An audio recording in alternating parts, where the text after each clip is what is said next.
kicking shoes. I think they'd be red. They got different shoes now, Bob. Kickers can wear more of a soccer-type shoe, and they tend to be a different color. They couldn't get an orange shoe, a red shoe for Pirates. The lineman got red shoes on. A lot of those kids have red. I guess he wants to be different as a kicker. But those are, you can't miss them, that's for sure. They kind of glow in the dark. 9-volt battery keeps them going, buddy. His name is William Jaramillo, one of the captains. Again, he's the kicker. So he'll have the teed up at his own 40, and Wayne County ready to return this opening kickoff. So we get set for Friday night football here on Big Dog Country FM 105.5. Both sides on their feet as we're set for football action. As he approaches it, and here's the kick, the good high kick, and Wayne's going to let it go in the end zone, and we're going to start 1st and 10. Nice kick. Yep, high and deep. And I hate it. They don't have the classifications or what class they're in. They just have numbers and names. They don't have positions on this roster that we have for Appleton County. So we apologize for that. We'll have to tell you their positions as we go along. But they don't have, if they're junior, sophomore, senior, don't have any of that. But we've got it for Wayne County. Again, our senior quarterback is Garrett Overholt. He's sitting ready to go. He's got M.J. Fuller, Tranquil Holloway beside him. He's got Cooper Martin, Ashby Cribb, and DeMario Nelson as the wideouts. 1st and 10, Wayne County at their own 20-yard line. They put Andrews in motion. Now they put him as a tailback. Andrews gets the handoff, and Andrews comes up the middle for maybe a gain of 1. Big hit by the defense of Appleton County. Zach Mayer, number 24, made the tackle for Appleton County. Again, a gain of maybe 1. 2nd down and 9. Just nothing there, Joe. The defensive lineman just blew it wide open. Blew him wide open. He's right, Bob. So Garrett Overholt in the shotgun. 2nd down. In fact, they say no gain on the play. 2nd down and 10. They got it listed right at the 20-yard line. Overholt throws it out here. He got his man complete. But there's a defender right there, and Tranquil Holloway is thrown for a loss. Behind the 20, back to the 18. 12 for the Yellow Jackets here on the first possession of the game. Bob is behind the 8 ball early, Bob. No gain on 1st down and a loss of 2 on the little flat pass. Tranquil had nowhere to run out of it. Appleton running a 3-4 defense, and they got 3 studs on the defensive line, Joe. Yeah, big. Look how big those guys. 71, Greg Dixon. Even the other two want to get their numbers. 3rd and 12, showing a blitz. Here they come. Overholt gets it in the flat and hits his man, MJ, who drops the ball. But again, he had nowhere to go as he had a linebacker, number 1, Ricky Carter, all over him. So it's 4th down. Wayne County forced to punt, 3 and out for the Yellow Jackets on their opening possession. Minus 2 yards. And again, Appleton County's defense won that battle. No doubt. And again, this is what we talked about. The 15-day layoff and things being a little out of sync here early. Austin Cruz going to kick, and back standing in his own 45-yard line is Krenrick Newkirk, number 3 for Appleton County. So see if Cruz can get a good kick here. Appleton's got 10 guys on the line. Good snap. Here they come, and he gets a short kick as he had to hurry it. But it's going to hit and take a Wayne County roll again, and will die at the 48-yard line of Wayne County. So the Pirates take over, and now our defense will take over as well. It's a 29-yard punt. Again, he had to hurry it as they were coming after it. They had 10 guys on the line, 1 guy back, and they were trying to block that punt. So the Pirates have good field position. They're at Wayne County's 48-yard line, 1st and 10 for Appleton County. Now the defense digs in. Now Isaiah Buggs, Shaheen Black on that defensive line. Also Jalen Barnum, a young sophomore on that line. And along with Shaheen Black, number 9, as we mentioned, and number 16, as we mentioned, Jalen Barnum and Pat Rogers on the other side. That's your defensive lineman. Give you the linebackers after this play. 1st and 10 from our own 48-yard line, and Jones, the quarterback, rolls to the right, throws in the flat, incomplete. Good coverage by the Yellow Jackets, Thomar Smith. Good job by Thomar, Bob, playing that free safety, coming up and kept picking up the back right out of the backfield. Linebackers for Wayne County, again, Mike Heflin, number 44, Lamont Trent, number 21, and Fuller in there as well for Wayne County. And then the defensive backs, again, Hartzog back there, Thomar Smith, Samir Hayes, and just a talented group back there. Also back there's number 31. We have to get it 21. Sorry, that's Lamont Trent. Here we go, 2nd down and 10. And they run the quarterback, and he's going nowhere as Lamont Trent probably pick him up and throw him down for no gain. He had nowhere to go. Jalen Barnum helping out. Great job. They tried to run the option to the left. They did a good job having the pitch man hemmed up and the quarterback. And the tailback, they had him hemmed up. He had nowhere to go. They did a great job reading that option. Elijah Hartzog, number 23, on the tackle as well. It's tough to run an option against a team like Wayne County, Bob, when you got Big Nize in the middle. He just clogs that middle up and makes that dive pretty much useless. K.J. Hunter, the other secondary guy, number 22 back there for Wayne County. Again, 3rd down 11 for the Pirates. Again, Jones at the quarterback. Tyler Jones, a junior. 3rd and 11. Tyler Jones, again, just going to try to run it, and he breaks one tackle, breaks a second tackle, breaks a third tackle, 30, 20, 10, and out of bounds at about the 8-yard line. We push him out, but a big run by Tyler Jones, and that's just a series of missed tackles there by the Yellow Jacket defense. Sloppy right there, Bob. That was really sloppy. We had him hemmed up, and he broke a couple of tackles, and we had a couple of guys really take a poor angle to the tailback. They're going to mark it at the 5-yard line of Wayne County. 1st and goal at the 5 for the Pirates. And again, Jones able to break several tackles. And again, looked like we had him hemmed up with no first down, Joe, but he broke that tackle and broke a second tackle and a third tackle and takes it all the way down to the 5-yard line. So again, in there is the quarterback Jones, the running back again, number 3, Kendrick Newkirk. 2 receivers to the right side, and Jones again going to keep it. Jones gets to the 2, gets to the end zone, and gets a touchdown, and Apple's got the early lead, 6-0 with 9:12 to go first quarter. They made that look easy. 9-12, Appleton County, again, the quarterback, Tyler Jones, in for the touchdown for 5 yards out. First quarter action, and they lead at 6-0, and they'll line up for the PAT again with William Jaramillo, the big kicker. So, again, an impressive drive by the Pirates, 48-yard drive. And Jones, the quarterback, doing it pretty much on his own with the help of his offensive line. Kick is up, and the kick is good. So, Appleton has an early lead. Appleton 7, Wayne 0. We'll be back with the kick in 30 seconds. When you purchase a used vehicle, you want to make sure it's dependable. So you need to make sure you buy it from this area's dependable used car dealership, Billy Popple Car Sales. For about 4 decades, people just like you have been buying their used vehicles from Billy Popple. At Billy Popple, you always get a good deal, but you receive so much more. Peace of mind. Take the worry out of buying a used car, truck, or SUV. Go to Billy Popple Car Sales, located at the intersection of Highway 341 and Sunset Boulevard in Jessup. Wayne County football brought to you by your Jessup Piggly Wiggly, Overhaul Construction, and Core Maintenance Services. 7-0 Appleton County early here, 9-12 opening quarter. Again, the quarterback Tyler Jones, just a basic wildcat offense, taking it to the left side, getting a big block by his offensive lineman, broke a couple tackles, got down to the 5, but there, right there, is a huge hole on that left side, Joe. Nobody there from Wayne County to stop him. Nope. So again, our defense just got blown off the line by the offensive line of Appleton County. So off to a quick start of the Pirates, 7-zip. Wayne County back to return the kick again. William Jaramillo, the kicker. And here's his kick. Last time he kicked in the end zone, and this time we're going to field it at the 5 and take it 10. DeMario Nelson, 15, 20, 25, 30. Gets a block and trips over his own feet, but brings it up to the 39-yard line. Nice return by DeMario Nelson. He's got some serious speed, Bob. I mean, he didn't even hit his fifth gear, and he was run by people. So nice return by DeMario to get it out to the 40-yard line. Excellent field position for Wayne County to start this drive. Already down a touchdown, though. 7-0 Appleton County here at Jimmy Swain Stadium. And Garrett Overholt and Wayne County's offense will try to get back on track. Ashby Cribb out there, number 4. Cooper Martin, number 11. And they got DeMario Nelson blocked on the left side. They put MJ in motion.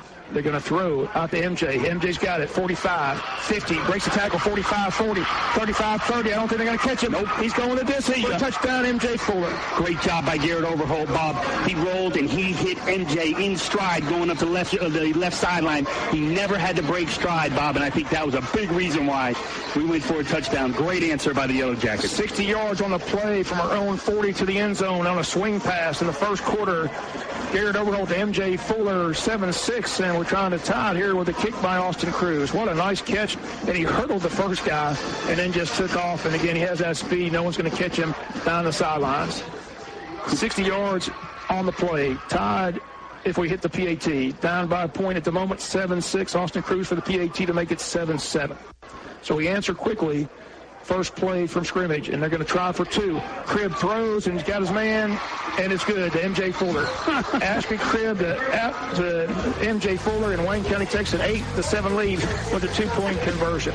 We'll be back with a kick in 30 seconds.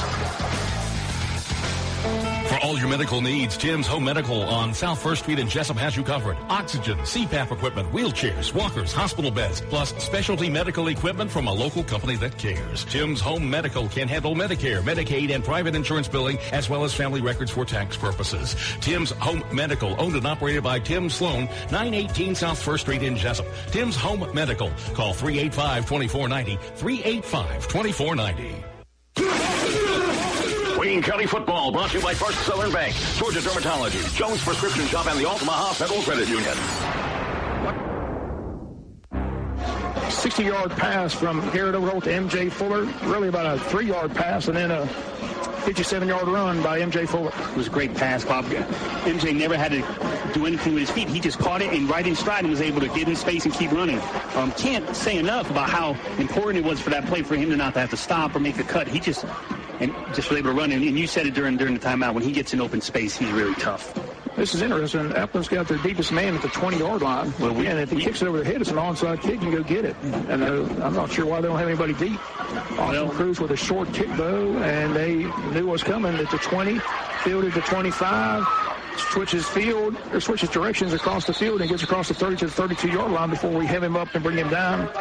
Tackle made by number 15 for Wayne County, Tyrese Simpson, a senior defensive back. Also down there is number 16, Jalen Barnum, a sophomore defensive lineman, and 18, Ham Perkins, in on the tackle. So here we go, 1st and 10 Pirates at their own 32, and Tyler Jones, the quarterback who scored the touchdown, will come right back and see if the Pirate offense can get back on track. And some of the backs are back there. Matthew Nails, number 6, number 33 is in there. His name is R.J. Conaway. We got some talented kids, a lot of speed. 1st and 10 from their own 32. Jones puts a man in motion. Jones going to hand off at the middle, but Isaiah Buggs is right there, and there's no gain. See, that's a big weapon against a team, Bob, that tries to run an option-type play because the middle's going to be clogged. They're going to have to go outside, which should play to Wayne County's advantage. They always say if you're going to stop the option play, you have to have someone in the middle that can control the line of scrimmage, and we've got that guy, number 99. 2nd down and 10. I'm sure the defense of Wayne County really got a tongue chewing when they went to the sidelines after that first drive, so we'll see how they respond here on Appleton's second drive, as Jones had a lot of success on that left side of our defensive line. 2nd down and 10 from the 32, no gain, as Isaiah Buggs stops him from no gain. They're going to keep it. Jones again right side, and this time Heflin hems him up and throws him down right at the line of scrimmage. So Wayne County's defense was there that time, Joe. Yeah, nice job of really flowing, going to the football and using their athleticism and speed. Wayne thought the ball came loose, but the official said he was down. But again, it looks like either a loss or they're going to say a short gain of 1. They're going to give him a forward progress for 1 yard. Brings up 3rd down and 9. And number 3 will bring the play in from the sidelines. So our defense was there that time. Again, Heflin, the linebacker, right there. Nice job. They said he got a yard. That's questionable because he looked like he hit him right at the line of scrimmage and threw him backwards. But anyway, they give him a yard, 3rd and 9, 7-18, 7-7 game, just underway. Wayne County, Appleton County. Tyler Jones, your Appleton County quarterback, 2 receivers, 2 backs, straight drop. Set up a screen pass in the middle of the field, opens up nicely, and they got a 1st down, and they break a tackle, and there they go. 30, 20, and we tackle them at the 18-yard line. Again, we talked about their speed. Cahill Russell broke some tackles in a big game for the Pirates all the way down to Wayne County's 18-yard line. Bob, I jinxed this in the pregame. I talked about how we did a good job preventing 3rd down conversions, and right now Appleton County's 2 for 2 on 3rd and longs, very longs. And thankfully, Lamont Trent was able to catch him from behind, or he would have scored. Again, Russell caught the screen pass and looked like we had him hemmed up at midfield at the 50-yard line, but then all of a sudden he darted from that and went all the way down to Wayne County's 18-yard line as Lamont Trent cut him around the 22-yard line and finally brought him down to 18. So the Pirates knocking on the door again. Jones again, the quarterback, has it, rolling to the left, and this time he fumbles the ball, and they pick it up, and they reverse field. And they got one man to beat. They get a block there, another block, and they're going to take it in for a touchdown. But we got a flag. Yep. We got a flag. Got a block in the back. Flag back at the 32-yard line. 2 of them, big time. Both of them were blocked in the back. Wasn't even close. But Russell was able to pick it up and reverse field. And now we got a flag come in late on the far side. Hopefully that's not an unsportsmanlike conduct penalty. We talked about whether this would be crisp or sloppy, but that was kind of a crazy play. But Again, the block in the back was just very obvious. Not sure what the call across the way is with the guy in the white hat. We're going to find out shortly here as they will give us the indication here in Appling County Stadium. But the touchdown has been nullified with the one penalty. Again, personal foul against Appling. And another foul against Appling. Personal foul. Oh, Bob. Ooh. Now, the two personal fouls. 3 flags against Apple. Now, I don't know if the 2 personal fouls are cumulative, which would be 30 yards in penalty and the block. Bob, this is potential to be 45 yards in penalties. Well, they were. Remember now, they started the 18 on this play. Right. Let's see how far back they go, because they just called 3 penalties against Apple. All 15 yards. And 2 of the 3 were personal fouls. Correct. One was a push in the back, but the other 2 were personal foul penalties. So let's see how far they push this back. Yep. They just marked off 15. Now they're going to mark off a second 15-yarder. Second 15. And now another one as this ball's all the way back to the 48-yard line of Wayne County. 30 yards in penalties. Whew. That's big. Again, the quarterback rolled to the left. He fumbled the ball. The back picked it up and reversed field and picked up some blocks. But again, they were blocking the backs. So the penalties, and then they got frustrated when they scored and they didn't give them a touchdown. Someone said something they weren't supposed to say. Got another 15-yard penalty. So 30 yards in penalty, and Coach Lindsey's trying to get an explanation on how many yards were tacked on against the Pirates. So this may take a while. It looks like we got a break in the action. We'll take a quick break here. 30-second timeout to score. Wayne 8, Appling County 7, back after the timeout. Are you drowning in debt? Save your car, your home, your sanity. Attorney Jo Lynn Perkle and her staff are a debt relief agency and are here to help you file bankruptcy under the Bankruptcy Code. They will guide you every step of the way and make sure you understand the process. Located in Jessup and Hinesville. Call today for your free consultation. 912-427-9067. 912-427-9067. Remember, when it comes to the law, we handle it all. Wayne County football brought to you in part by Neesmith Chevrolet, Sybil's Family Restaurant, and Wayne Memorial Hospital. First down and 40. Jones has all day to throw. Now we come up and intercept it. Wayne County's got a pick. And down the sidelines inside Appling County territory. Again, it's Heflin, number 44, with the pick. And Wayne County's got it at the 48-yard line of Appling County. So the first turnover of the game comes Wayne County's favor. Mike Heflin, your linebacker, picks it off. Faded him right into it, Bob. You watched the quarterback was rolling out, and you could watch Mike Heflin. He was standing right there, and as soon as that quarterback released the ball, Mike Heflin stepped right in front of him, faded him right into it. Again, we lead at 8-7. We went for 2. No, I keep saying it. It's 8-7 Wayne County's favor. 6:06 to go first quarter, and we're back on offense. And Garrett Overholt and his arsenal of receivers out there with Ashby Cribb, Cooper Martin, and DeMario Nelson. Again, Cribb to the right, Cooper to the left, and DeMario Nelson in the slot to the left. They put Holloway in motion. And he's going to throw over the middle to Ashby Cribb, and it's low, incomplete. Again, Ashby cut inside around the 40-yard line, but that ball was thrown low, and it's incomplete. It was a nice combination route, Bob. They tried to put the back out of the backfield and run the same play they ran the touchdown to MJ, hoping the linebacker would bite and leave Ashby for the cross, but it wasn't there. Second down and 10. Clock stops at 6:01 first quarter. Wayne 8, Appling County 7 here in Appling County. And Garrett Overholt, again, looks at second down and 10 from the 48-yard line of Appling County.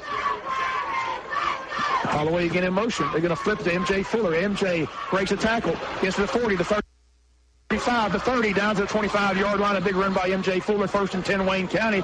It'll stand. No flags on the play. Nice block, Bob, on the offensive line, number 61.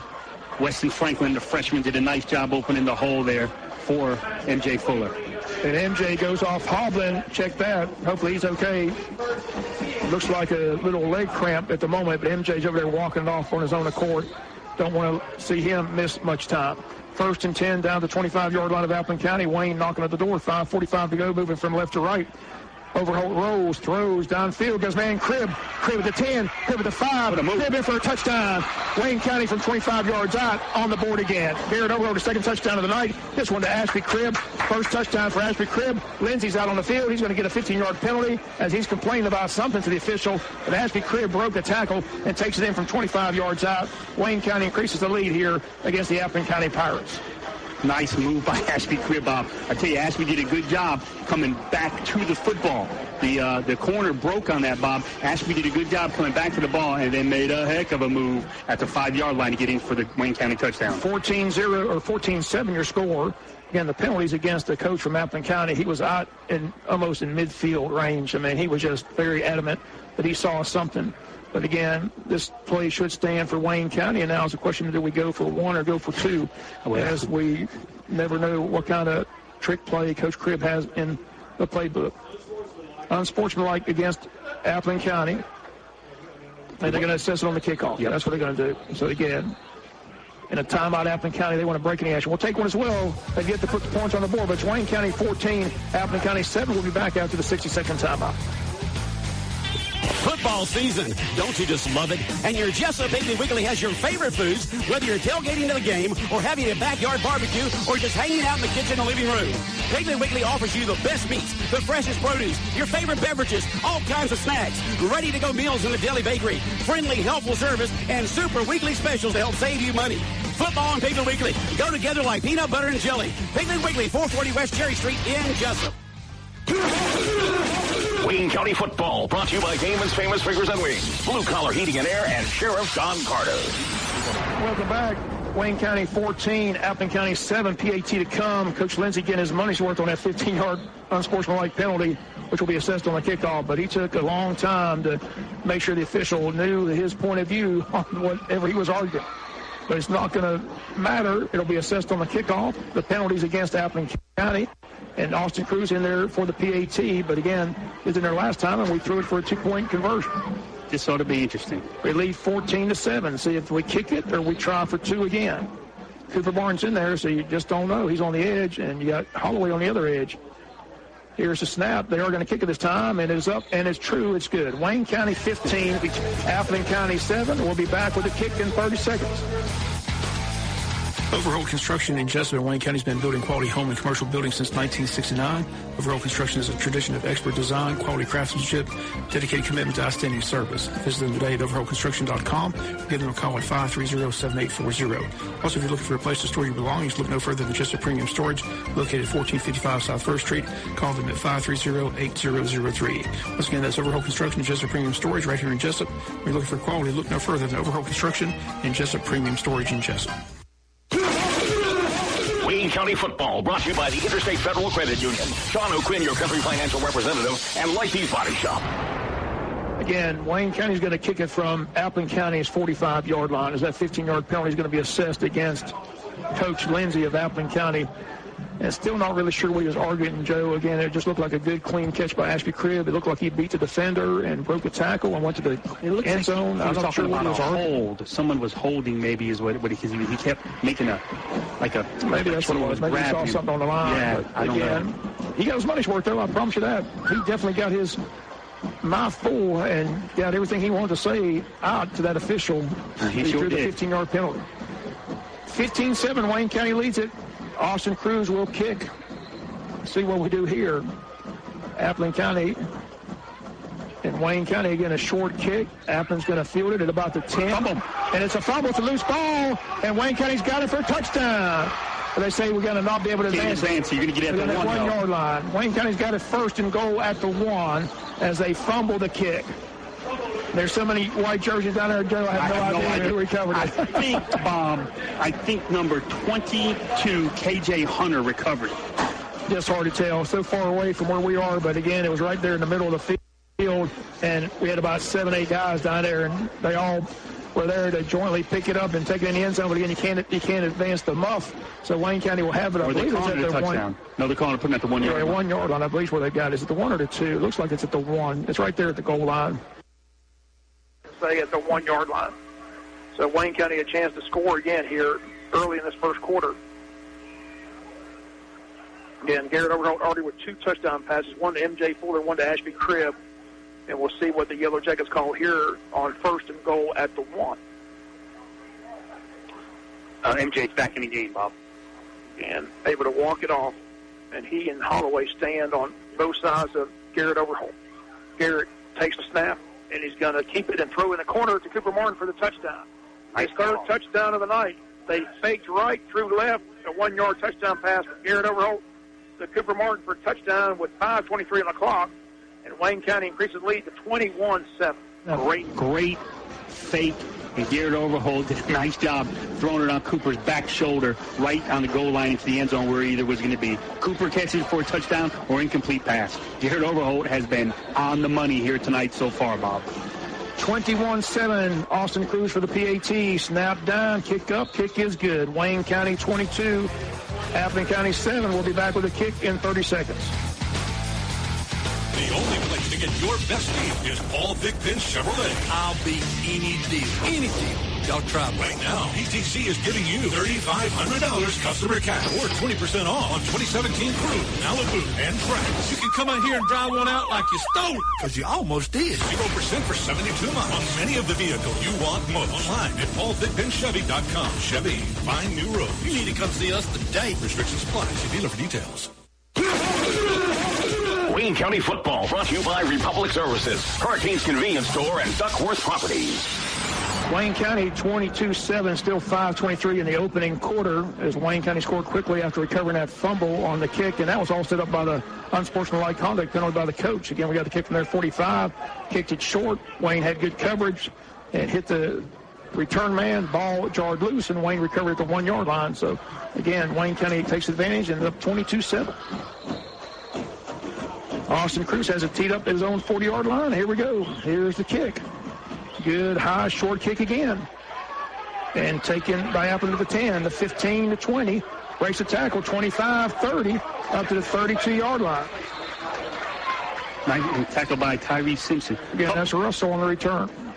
Well, notice here, Bob, earlier, a lot of missed tackles by Wayne County. A couple scores here. You got Brooks County 7, Pierce County nothing. Into the first, Stars Mill 3, Sandy Creek 0. Micah Burnett is wreaking havoc for Stars Mill on the first quarter with a quarterback sack and a couple tackles for a loss. Big prospect for 2019. 22-7, 5:15 to go, opening frame, and Appleton's got the ball back. And again, Kendrick Newkirk, the lone setback, 3 receivers now for Tyler Jones. Jacket defense digs in, has 2 turnovers already with a turnover on the kick return. Jones, back to pass, has time, throwing long, got his man, and he overthrows it. Wide open at midfield, had nothing but green grass ahead of him, but they overthrow the receiver, number 6, Matthew Nails. Nails was wide open, Joe. If he catches it, that's a touchdown. That was a miscommunication there, Bob, because the corner had him and kind of let him go. Thought he had safety help over the top, and there was nobody there. We catch a break right there. And the Appleton County offensive line doing a great job of keeping our defensive line away from their quarterback. He had all time to throw that football. He could have ate a sack lunch on that play. He had all day to throw and found his receiver and just overthrew him by inches. 22-7, 5:08 to go. Jones again, second down and 10 from their own 32. And going to run a draw play, and there's nothing there. Wayne County's defense gobbles that up after a gain of 1. Brings up 3rd and 9 for Appleton County. Again, Hefflin in there on the tackle. Defensive line doing a good job. Again, that was the youngster. I'm sorry, that was Bugs. Isaiah Bugs, number 99, going out. Now 90 comes in for him. That's Bunch, who replaces him, Amari Bunch. Yep. Also on that defensive line, again, number 47's in there. Logan Pritchard, we talked about him, Joe, just a young sophomore, having a lot of playing time and really making an impact doing a nice on job that defensive line. 3rd and 9 for Appleton County, 4:26 and counting, opening quarter, 22-7 Wayne County. Jones back to pass, straight drop, now going to throw in the flat, got his man complete, and down the sidelines, I think he's got a first down. Yep, I believe you're right. Nice play, again, threw it out to Newkirk, and Newkirk picks up the 1st and 10. So the Pirates move the chains, they'll stop the clock, 4:13. Defense, Bob, doesn't look like we can really kind of put it together right now. We look a little out of sync, a lot of missed tackles, which has been contrary to the first couple of games. I think you got to attribute to the layoff, Joe. Yeah. You know, they didn't have a lot of practice time, had a few voluntary practices, but again, first time we played in, 20 days? So you can just see a lot of sloppy tackling taking place in this first quarter. Over the middle, almost intercepted again. Nice break on the ball by number 12, Thomar Smith. Thomar Smith almost had a pick. Again, he had the big block punt against Valdosta, and he almost had a pick.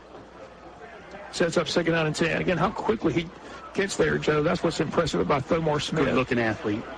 Very good. Again, quick. has great speed. Quick score, Benedictine 7, Swainsboro 6, Brooks County 14, Pierce nothing. Second down and 10 from their own 44. Appleton County has the ball, moving from right to left on 22-7. Wayne County has the lead. And they're going to draw a play and breaks a tackle, and then the secondary comes up and throws him backwards. Another tackle by number 21, Lamont Trent. The linebacker makes the tackle after he slipped through the defensive line. Yeah. Again, got a couple extra yards in second effort and another missed tackle. 3rd and 5. You got 5 on the play. 3:39 in counting. Appleton County's been great on third down, Bob. We haven't stopped them yet on third down. 3rd down and 5. We'll call it 3:30 to go. Jones straight drop. Has time. Now in trouble. Being chased out of the pocket. Throws on the run again. Got his man complete down the sidelines. Wide open at the 40. And it's 1st and 10 Appleton County again. Again, a breakdown in the secondary, and the receiver got free, and it, again, moves the chains. He's got too much time to mill around the pocket, Bob, and the linebacker had to make a decision. He had the receiver covered, but he either was going to have to come up and hit the quarterback or leave the receiver, and that's the decision he made. Javon Clemens, number 11, with the reception, is good for a first down inside Wayne County's 40 to 39. 3:16, 3:15 as they got the chains moved. 1st and 10 for Jones and company at Wayne County's 39-yard line. Wayne 22, Appleton County 7. Jones again, straight drop. Again has time. Now being chased. Throws long. Got a man down there. And it's overthrown. Wayne County secondary able to recover. Got back. And it was thrown over everybody's head into the end zone. We've got to do a better job on defense of keeping the quarterback in the pocket. We cannot let him break free and get outside that pocket. He's a good athlete and he's dangerous. But that time we kept him in the pocket, hemmed up, and we were able to get an incomplete pass. 2nd down and 10 from the 39. Again, he has a lot of time. Again, that offensive line of Appleton doing an excellent job against our defensive line. We just have not been able to get any pressure by the defensive line here in this first quarter. We're only rushing 4 guys, Bob. I look to see if that maybe change. We're dropping 7 into coverage. 2nd down and 10 from Wayne's 39. Jones again going to run. Jones gets hit hard, breaks a tackle, still on his feet down the sidelines inside the 35, down near the 32-yard line. Gains 7 on the play. Brings up 3rd and short for the Pirates. I tell you, this Jones is shifty. Joe, he continues to break tackles. Well, we just tried that time, Bob. We didn't try to wrap him up. We just tried to big hit him with our shoulder pad. We got to wrap him up. Appling is 3 of 8 passing. New receiver comes in, number 10, John D. Black for Appling County. 3rd down, they're going to call it more than 2. They got it back here at the 34, so it's going to be 3rd and about 4 for the Pirates. 2:49 left to go opening quarter. Another 3rd down. Jones again back to pass. Now comes the pressure, but he got rid of that, and now he's going to be sacked. He got away from Lamont Trent, but the rest of the defense was there to make the tackle. We brought pressure that time, Bob. First time all night we brought pressure, and it paid off. Dylan Ingram, a junior defensive lineman, number 52, with the sack. Good play by Ingram. Brings up 4th down and long all the way back to the 39-yard line. So it's going to be 4th and 9. 4th and 9, decision time for Coach Lindsay. Down 22-7 with 2:12 and counting, opening frame. I believe he's going to go for it, Joe. I think so. That's what it looks like. Again, he slipped away from Lamont Trent, but luckily Ingram was there, number 52, Dylan Ingram. So again, he and Rogers were able to wrap him up, throw him down. Appleton better hurry. Rogers. It's 5 on a play clock. 4 down and 9. They get it all. Back to pass. Again, he has time. Here comes the pressure, and we're going to sack him all the way back at the 45-yard line. Number 33, Fuller. Zach Fuller with the sack back here at the 40-yard line of Appling County. Big hit by 33. Nice job. Him and, again, Pat Rogers also putting pressure. And you can tell, Bob, defensive staff decided we're not going to sit back anymore. We're going to put pressure. And it made a humongous difference in the last few plays. And that was a big change of field position, too. Again, he lost about 15 yards from Wayne County's 39 all the way down here to Appling County's 46-yard line. 1:42 on the clock, and Garrett overholding the offense back on the field. Already up 22-7 with 3 touchdown passes in quarter number 1. Ashby Cribb one-on-one, Bob. Overholt rolls to the right. Halftime. He's going long. He's got a man down there, and it's off the fingertips of Cooper Martin at the 10-yard line. Had a shot, just couldn't haul it in. Had a guy on his back and pretty good coverage, but it's off the fingertips, and that was a great throw again. That ball was right on the money. It was, Bob. He did a good job. He rolled to his right, and Cooper came back across the field, going to his right side, and just off just a little bit. Yeah. Anybody questions the arm strength of Garrett Overholt? You saw it on that play right there. Like I say, Joe, he rolls to the right and throws across the grain and throws it right on the money all the way down to the 10-yard line and off the fingertips of Cooper Martin. Good looking. That ball a little bit lower, he probably hauls that in for a reception. But that ball was right on the money. 2nd down and 10 from the 46-yard line.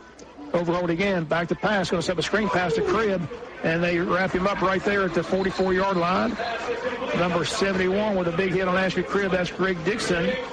Short gain for Wayne, sets up 3rd and about 7. We'll give him a pickup of 3. Dixon did a good job, Bob, of reading the screen. Everybody was a jailbreak, and he just kind of came back and read it perfectly. Did a good job staying home. Good job, Ashby Cribb, to hold on to that ball. Absolutely. He took a hard hit by Dixon. 3rd and 7, ball at the 43 of Appling County. 22-7 Wayne County, now under a minute to go in the quarter. MJ goes in motion. Throw it out there again and overthrows MJ. Brings up 4th down for Wayne County. Clock stops on the incompletion. 54 seconds left in the quarter. And Wayne's going to punt the ball. I'll tell you, Bob, a good thing was the Appling County linebacker read that play beautifully. I'm just glad he went after MJ because if he would have looked up, he had a chance to just go for the ball and pick it off. I mean, that ball was not well thrown. That was a bad throw on Garrett Overholt's part that time because that could have been easily picked off and taken the other way. Bob, Garrett Overholt 6 of 10 for 112 yards so far here in the first quarter and 3 touchdown passes. 3 touchdowns for Garrett Overholt. That's the good news. 22-7. Bad news is we got to punt Appling County here on 4th and 7 from our own 43-yard line, but Austin Cruz will do that. He's done an excellent job in the first couple of minutes. Going to fake it. And there goes the big play. 40, 35, 30, 25, 20, 15, down the 10-yard line. They fake it, and they give it to Kalijah Hartzog. And Hartzog showed his speed 1st and 10 Wayne County on a fake punt from our own 43-yard line. I'm telling you, Bob, that no one saw that coming, including anybody. And it was executed. There was one Appling guy there.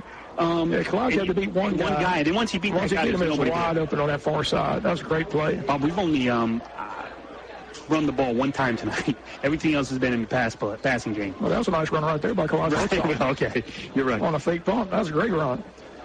40 seconds ago, Wayne County's down at the 12-yard line. 1st and 10 from the 12 in the red zone again. Overload again, throws a dart, and he got his man in and out of the hands of Ashby Cribb. Cribb comes up upset. He thought he should have had it.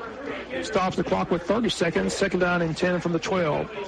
He doesn't drop many, Joe. Nope. And you can see the frustration. He looked right at his quarterback and said, that's on me. I should have had that pass. That was a good-looking throw by Garrett.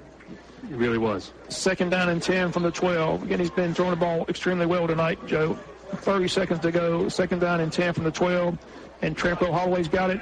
Gets to the outside, and is going to be shy of a 1st down marker, shy of a goal. And again, 22 seconds to go, clock running. That might be the final play of the quarter. It brings up a 3rd down for Wayne County. Yeah, we're going to hurry up. 3rd and how many? Where they got the ball? They got the ball at the 5-yard line. So we're going to get a 1st down. 6 seconds. Overholt rolls, has time, throws in the corner. Did he catch it? Yes. He did. Great Touchdown, catch. Ashby Cribb in the corner of the end zone. At the end of the quarter, a 5-yard strike. The 4th touchdown of the quarter by Garrett Overholt. 2nd, Ashby Cribb with no time left in the quarter. But the touchdown is good, and we'll wait for the PAT. What a nice pass. 5-yard route to the corner of the end zone to Ashby Cribb. Bob, again, is either Ashby was going to catch it or it was going to be an incompletion. Garrett threw it on the outside low, and Ashby did a great job going down to get it. Now, 4 touchdowns and a quarter for Garrett Overholt. 28-7, Austin Cruz for the PAT. Again, we'll have the second quarter kick after the kick. The kick is up, the kick is good, and the kick is good. Wayne County with the score 29-7. Wayne 29, Appling County 7. Back with the kick in 30 seconds. We at Core Maintenance Services can now do more for you as we have expanded our services. They include full line of brush cutting, mulching and mowing, right-of-way clearing, residential and commercial development and lot clearing, pine plantation mowing and spraying, habitat enhancement, retention pond mowing, as well as all your dirt pushing and digging needs. Call us anytime at 912-221-5922 for a free estimate. Core Maintenance Services, 912-221-5922. This is Wayne County football on WIFO-FM Jessup. 29 unanswered points for Wayne County in the quarter after an early 7-0 lead by Appling. Then 4 touchdowns by Garrett Overholt. 2 to Ashby Cribb, 1 to Cooper Martin, and 1 to M.J. Fuller. The swing pass to M.J. got it started, 60-yard strike, then a 25-yard strike to Ashby Cribb, then a pass to Cooper Martin, and then that was 1 yard out, and then the 5-yard pass to Ashby Cribb. So, again, it's been a big night for Garrett Overholt in the offense here in the first quarter, Joe. There, two early plays if you count collages, but so much for the 2 tight end run heavy. We have throw the ball over the field, and I think Garrett Overholt, Bob, is like 8 of 14. He really should be probably 12 of 14. He's been on the money the entire first quarter. 29-7 at the end of 1 quarter here in Baxley. Austin Cruz has it teed up to 40. Here's the kick, another short kick. Fair catch is called for by Appleton County to 22-yard line. They'll take over there 1st and 10, and Tyler Jones will come back on the field for the Appleton County Pirates in their offense. They've had some big plays. There's been some missed tackles, but again, when the Jacket defense had to make a play the last series, they did it. 2 sacks. Again, they flipped the field on that second tackle by Zach Fuller, the linebacker. Again, senior linebacker number 33 with a big quarterback sack on that 3rd down play, or that 4th down play. They went for it on 4th and 5, and again, we sacked them all the way back to their 40-yard line, and then we took over from there. They had the fake punt. That was the big play that Elijah Hart saw. So we've had a fumble recovery. We've had a fake punt. Fake 2-point conversion. We've had a fake 2-point conversion. And 4 touchdown passes from our quarterback, senior Garrett Overholt, having a good night. And 2 15-yard penalties on 1 play. And Appleton County back on offense. And they're going to try to run up the middle, and there's nothing there. Again, big Isaiah Buggs just wraps him up and throws him down. Well, I've been impressed with his play thus far on that defensive line, Joe. They got to come look at this kid. Again, he's been through a lot of injuries.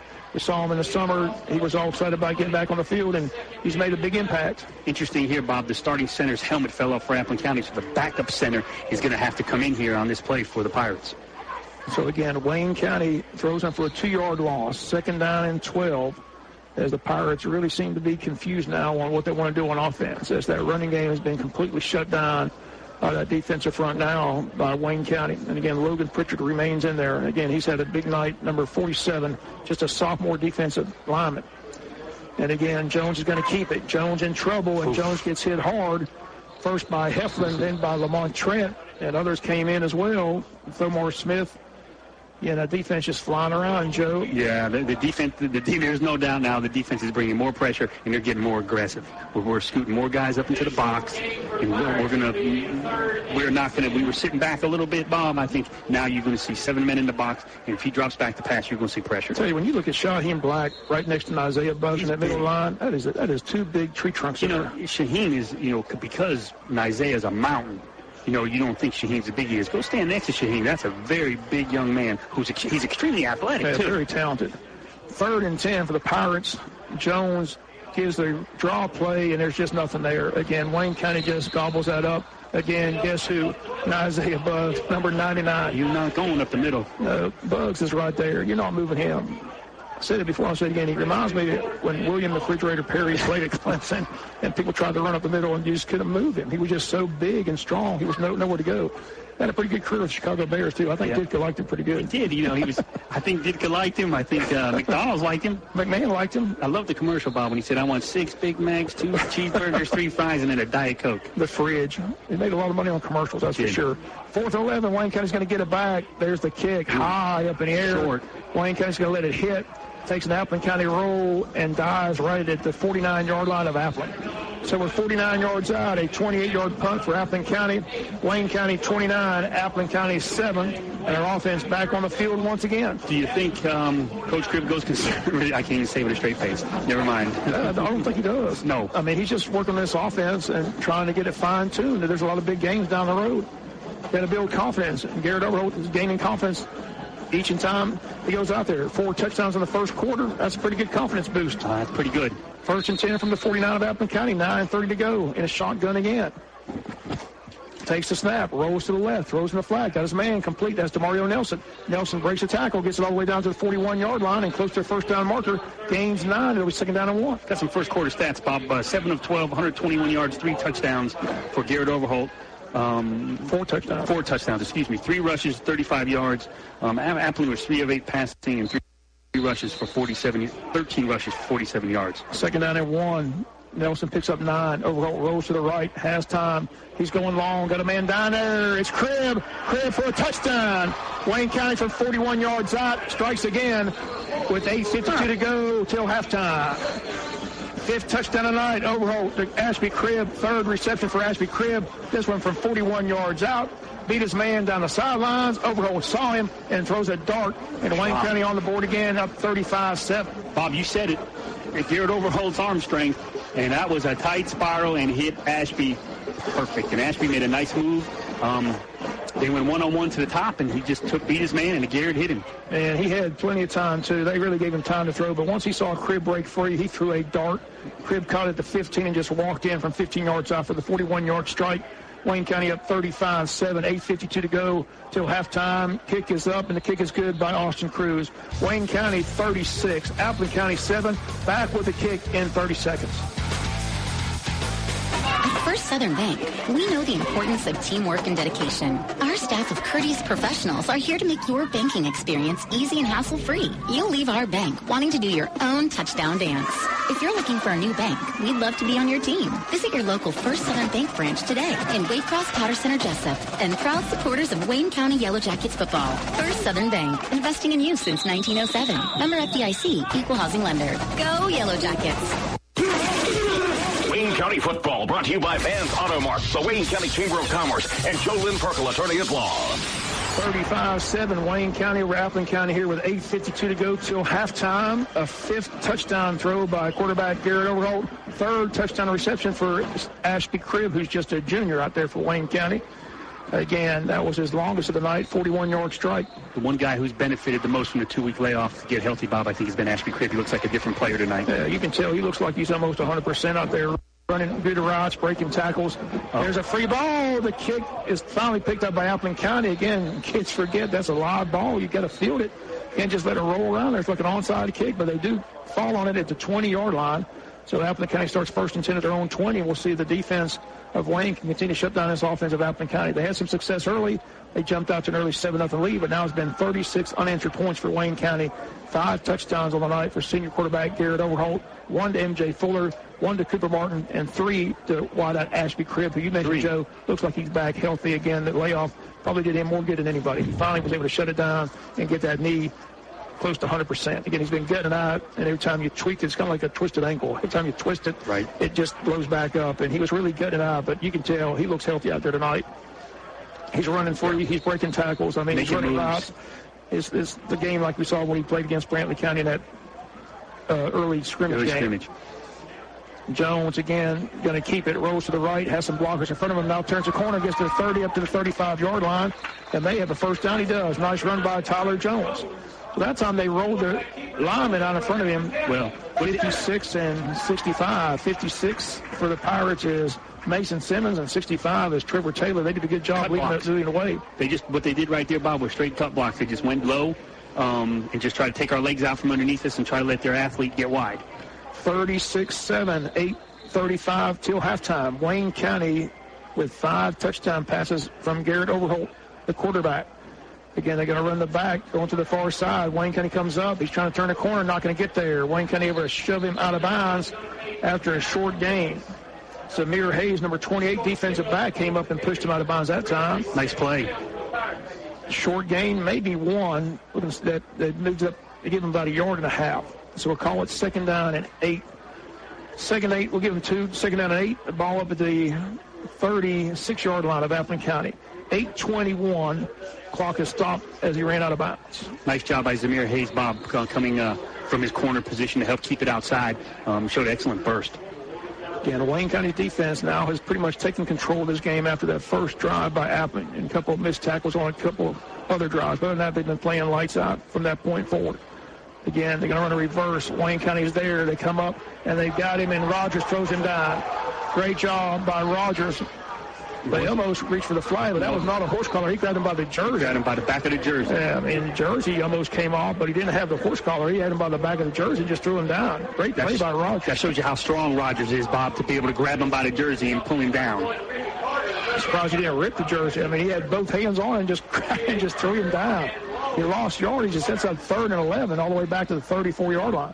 And coach from Appleton thought it was a horse collar. No, it wasn't even close. Officials tell him, say, look, coach, you got all the jersey on that. The jersey, it was the center of the jersey. Not the way you want to tackle, but nowhere near the neck area. But you made a good point, Joe. The strength. He showed. I mean, they grabbed him by the jersey and able to push him backwards like that just by having his jersey.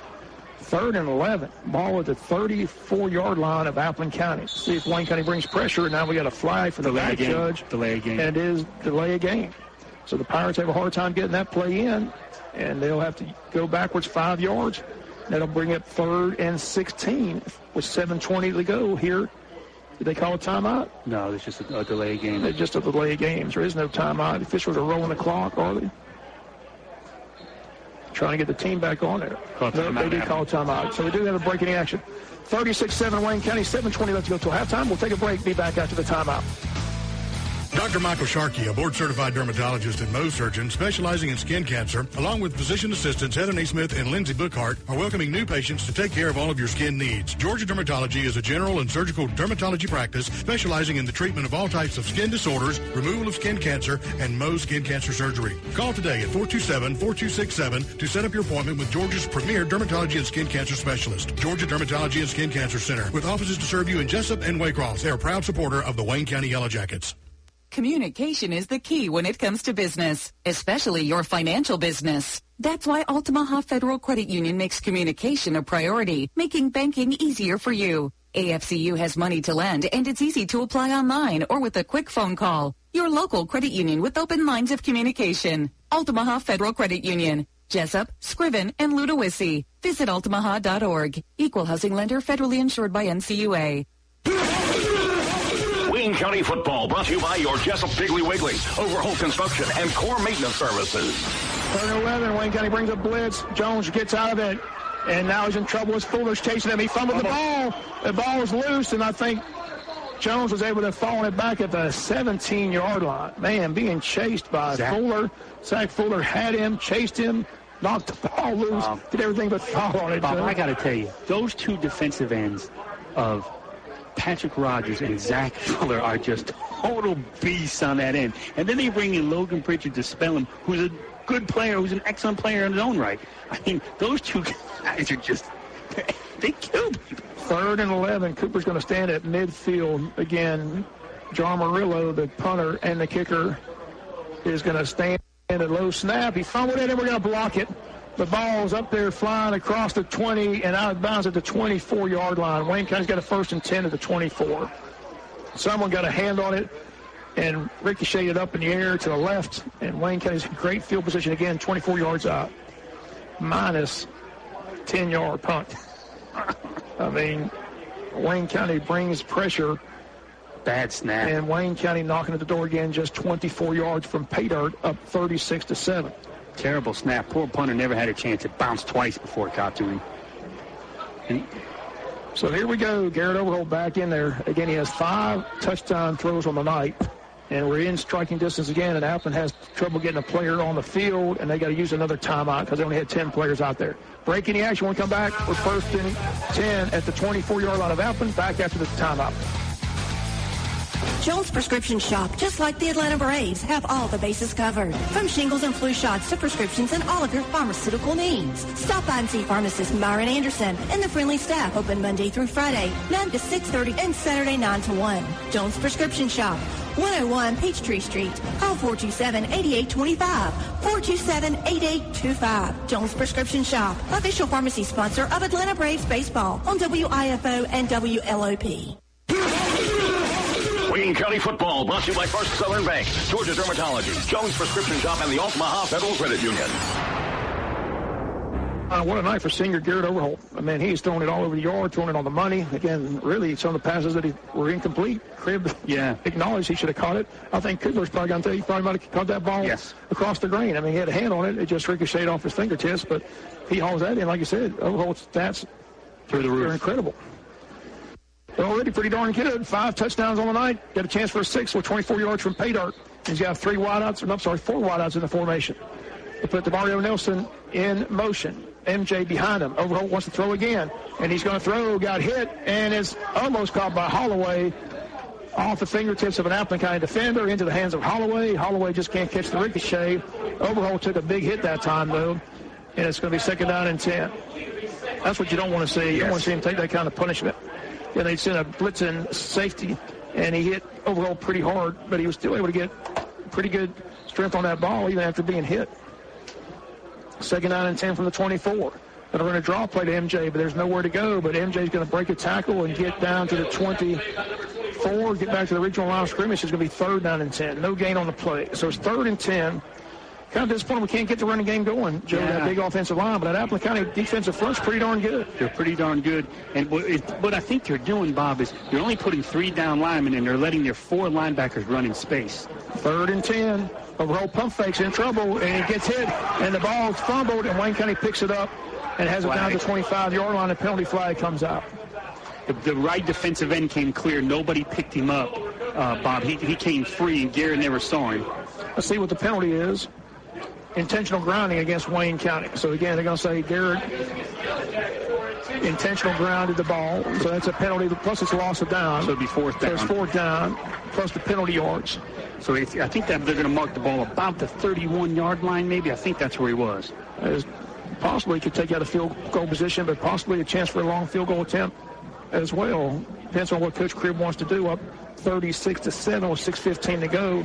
Again, it is a loss of down, so it's a fourth down decision here, no matter what we're going to do. Just trying to see how much yardage you're going to tack on here on the intentional grounding.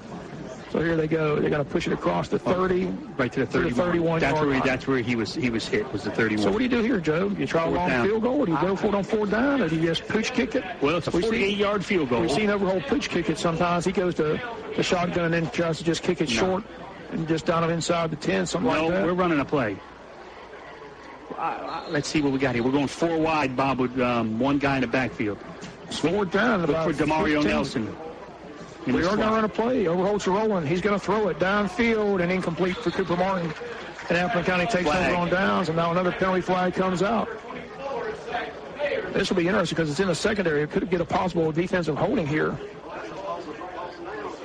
Let's see what the call is. They're going to have a discussion before they give the indication. I couldn't see it. Came from the side judge on the far side of the field. Or excuse me, the line judge. Hold against Wayne County. They decline it, so Appleton County's got the ball first and 10. So the penalty goes against Wayne as well. So the Pirates take over on downs. I'll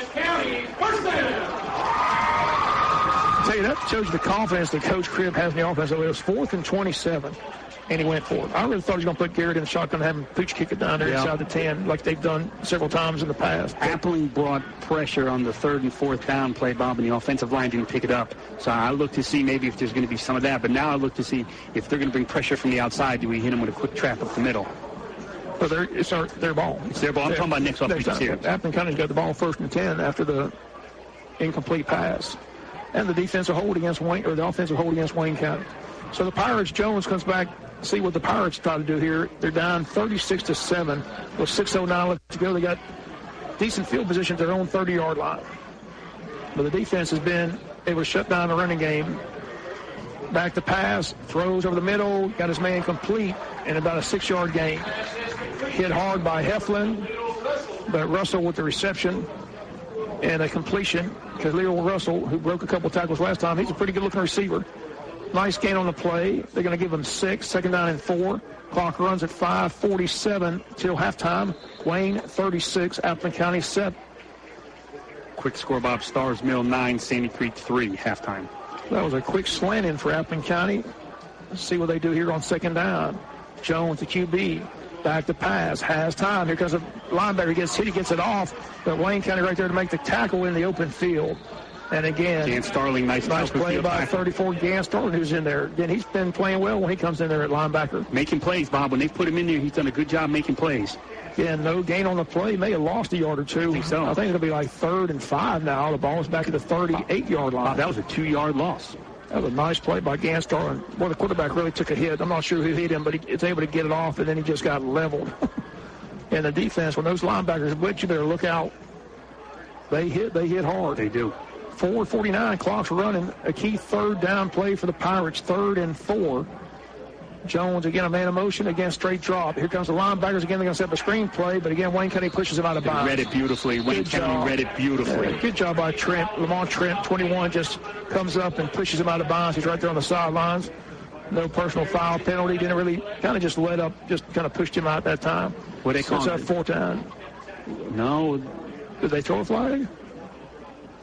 Yes, looks like they threw a flag. What could this be? They might be calling a late hit, Bob. I didn't think it was, but it was close to the sideline. Didn't appear to be, but it looks like that's going to be the call, I think. I thought he kind of lit up on him. I didn't even think he hit it. Oh, I see. It's sideline warning against Appleton County. That's what the flag is. 4th down. You know they got to throw one of those once a game. I don't know why, but I've seen it even in college now. Yeah. Nick Saban almost came unglued the game. They threw a sideline warning on his bench, and he went crazy.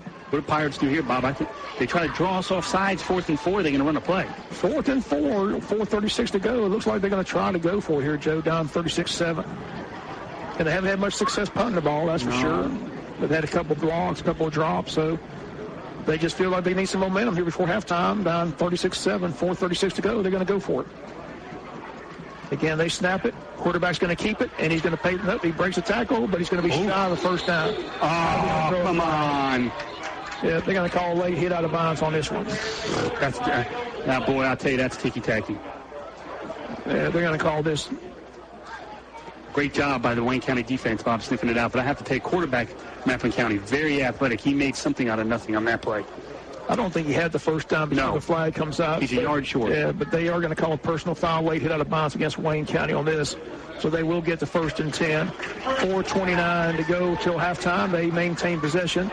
It'll move the ball across midfield down to Wayne County's 45-yard line. So tough break there. Again, it happened on Appleton County sideline. Coaches, of course, jumped up and down looking for a flag. They got a flag. And it's 1st and 10 for the Pirates. 4:29 to go till halftime. Wayne up 36-7. So the Pirates keep the ball. And the defense, again, will have to make a play. Wayne 36, Appleton County 7, 4:29. Ball at Wayne County's 45-yard line. Again, Tyler Jones, the talented quarterback. Straight drop again. Here comes Rogers throwing deep. And did he catch it? No. He drops the ball, but they're going to throw a flag. They're going to call Wayne County for pass interference. And that's a good call. Back judge saw it. I think we got an arm in there before the ball got there. I think it's a good call by the back judge. I think it's a good call. I think our guy was running stride for stride. I think he hooked him. Sometimes you know you're beat. Sometimes the penalty flag's better than the result of the play, because it looked like number 4, Khalil Russell, who's down now. I hope he's okay, because he's had a heck of a night for Appleton County. But he had our secondary beat, and I think we did a good job of making sure it's not a touchdown and just a first down. But we got injury timeout. Breaking the action. 4:22 to go. Hello, Sybil's family. Wayne 36, Appleton 7. Back after the timeout. Blue Collar Heating and Air is your top-of-the-line Carrier dealer. They service many brands and specialize in new installations, upgrading existing equipment, and airflow problems. They also have a large variety of hard-to-find filters in stock. So when quality counts, call the air conditioning experts, Richard Whitley and David Dial at Blue Collar Heating and Air, 427-6400. For weekend service emergencies, they have an experienced service technician on call. So remember, when quality counts, choose Carrier and turn to the experts at Blue Collar Heating and Air, 1907 Sunset Boulevard in Jessup, serving Wayne County and surrounding areas.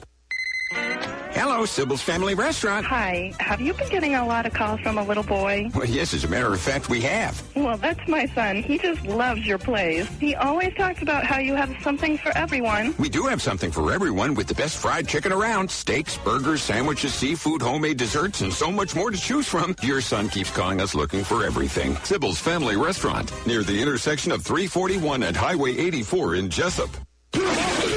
Wayne County football brought to you in part by Neesmith Chevrolet, Sybil's Family Restaurant, and Wayne Memorial Hospital. Russell's still down for Appleton County. Again, hopefully it's not a serious injury. Again, his lower extremities are moving. Now they're going to pick him up, so hopefully he's going to be okay. But looks like either a twisted ankle or just a bad cramp. He looks like he's holding his left knee as he comes off the field. He is able to put a little bit of pressure on it, so hopefully he can walk that off and come back in the second half action. But it gives Appleton County a 1st and 10 on the pass interference play against Wayne. They've yet to mark it off, I don't believe. Or maybe they have. They marked it down. So it's a penalty. Ball goes to the 35-yard line of Wayne. So the Pirates are 1st and 10 at our 35. Down 36-7, Wayne County leads it. Jones takes the snap. Back to pass again. Throwing long again and overthrows everybody. We had good coverage, Bob. We had very good coverage. But again, we only rushed 4 guys that time. We dropped 7. Surprised at that. We've put pressure. Things have been a little different, but we only rushed 4, and Appling left 6 guys and 1 tight end to block 4 guys. 2nd down and 10. Again, you watch Fillmore Smith to run that down. You know, he's got great speed back there, stride for stride with the receiver. Elijah Hartzog back there, just some speed back in that secondary. Zamir Hayes. 2nd down and 10 from the 35-yard line. Jones tries a draw play, and again a couple yards before Bunch wraps him up and throws him down. I'm sorry, Shaheem Black, number 90. Shaheem Black, number 90 with the tackle. Bunch is 94, I believe. Yeah, or 91. I'm sorry, 90 and 91. Shaheem Black, 90, or Bunch, 91. This is definitely 4-down territory, Bob. So the Pirates got 2 plays for 7 yards. They went for it on their own 45. They're definitely going for it. They got to get points before the half. 3rd and 7 is the call here for the Pirates. Clock is running at 3:39 until halftime. Wayne 36, Appling County 7. Again, a blitz by the Jackets, and there they got him. Logan Pritchard, Lamont Trent, and number 91 there, Amari Bunch. Those 3 guys come and make the tackle and sack him, and brings up 4th down and about 12. Boy, that was a big blitz that time. Again, Trent's so quick. Again, just the speed on that defense is just impressive, Joe.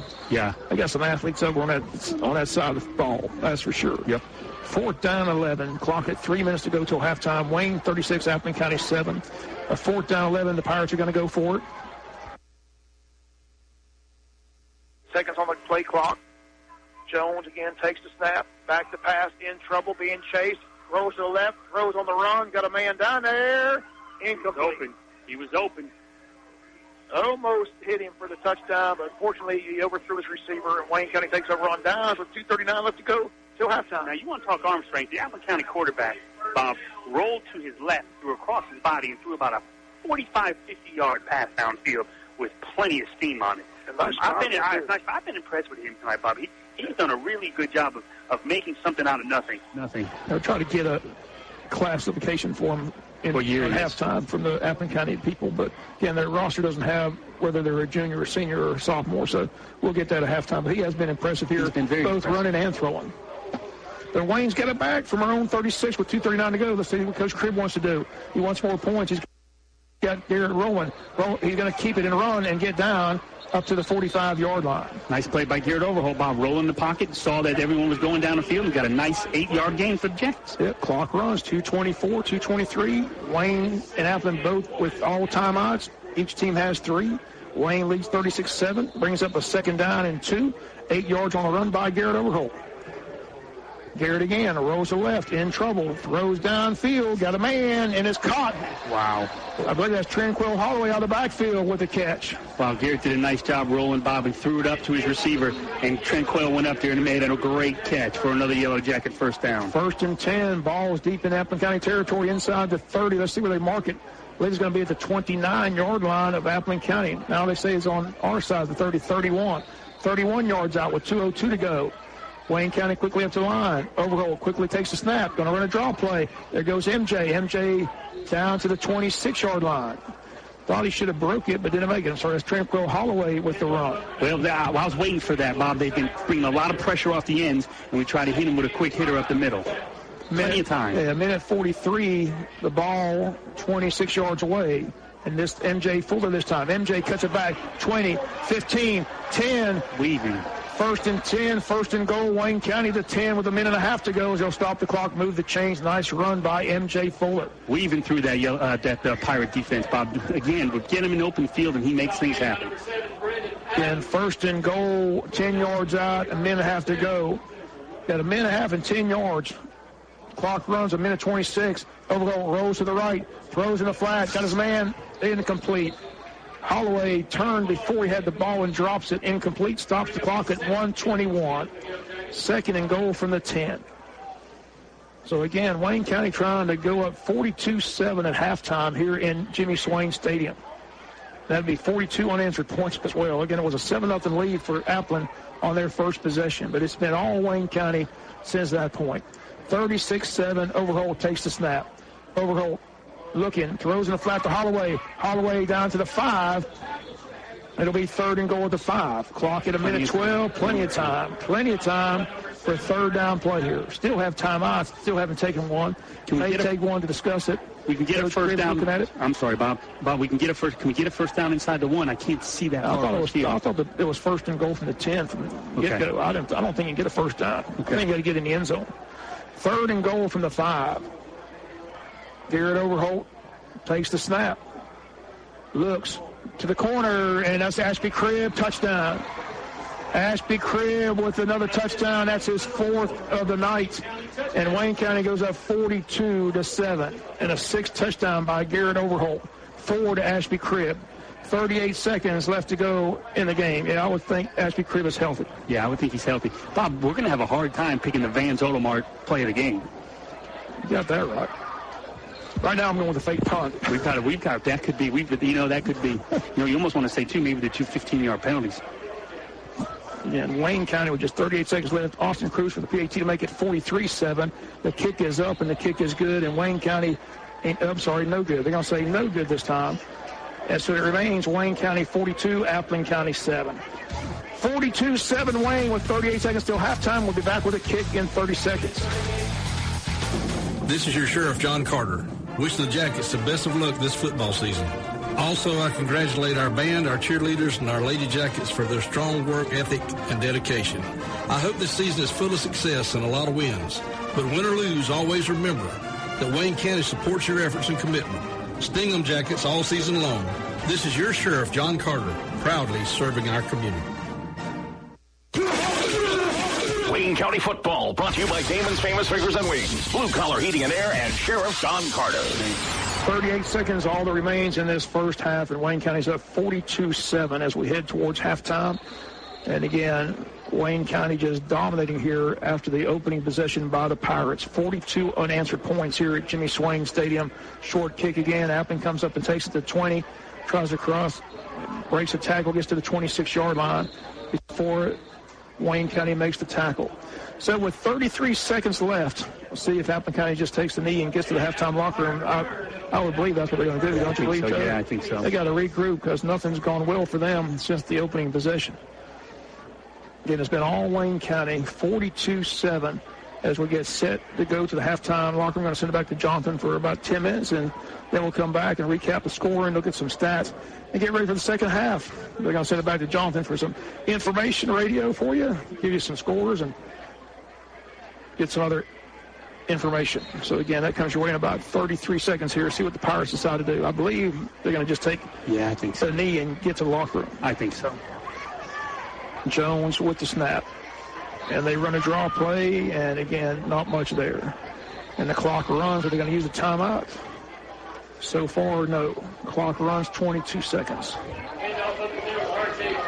Looks like they want to run another play, though. 16 seconds, 15 seconds. Yep, they're going to run another play. They're indicating the play from the sidelines. Clock's at 10 seconds, 9 seconds. I don't think they're going to get off. No. 6 seconds, 5 seconds, 4, 3, 2, 1. Do they get it off? They do not. Well, now they say they did get it off. They're going to throw it downfield, and Thomar Smith is going to have it and drop it. But it doesn't matter. That's the last play of the half anyway. Your score at halftime, it's all Wayne County. Look at the crowd across the way. Wayne County 42, Appling County 7. Send it back to Johnson for about 10 minutes, and then we'll come back and recap the scoring and halftime stats. Score again at halftime. Wayne 42, Appling County 7. Damon's Famous Fingers and Wings in Wayne County is a popular thing. To dine or take out for one delicious meal, and with low, great prices, it's simply a steal. Famous for their variety of sauces, mild, wild, insane, or inferno. When it's time to eat lunch or dinner, Damon's Restaurant's the place to go. Located in the middle of town on West Cherry Street, yes, Damon's Famous Fingers and Wings simply can't be beat. So next time you're hungry and looking for a great meal, head to Damon's Restaurant and enjoy a great deal. The number to call is easy, 588-WING, 588-9464, the real thing. Damon's Famous Fingers and Wings. Those chicken wings are a very popular thing. The only place to get your best deal is Paul Thigpen Chevrolet. I'll be any deal. Any deal.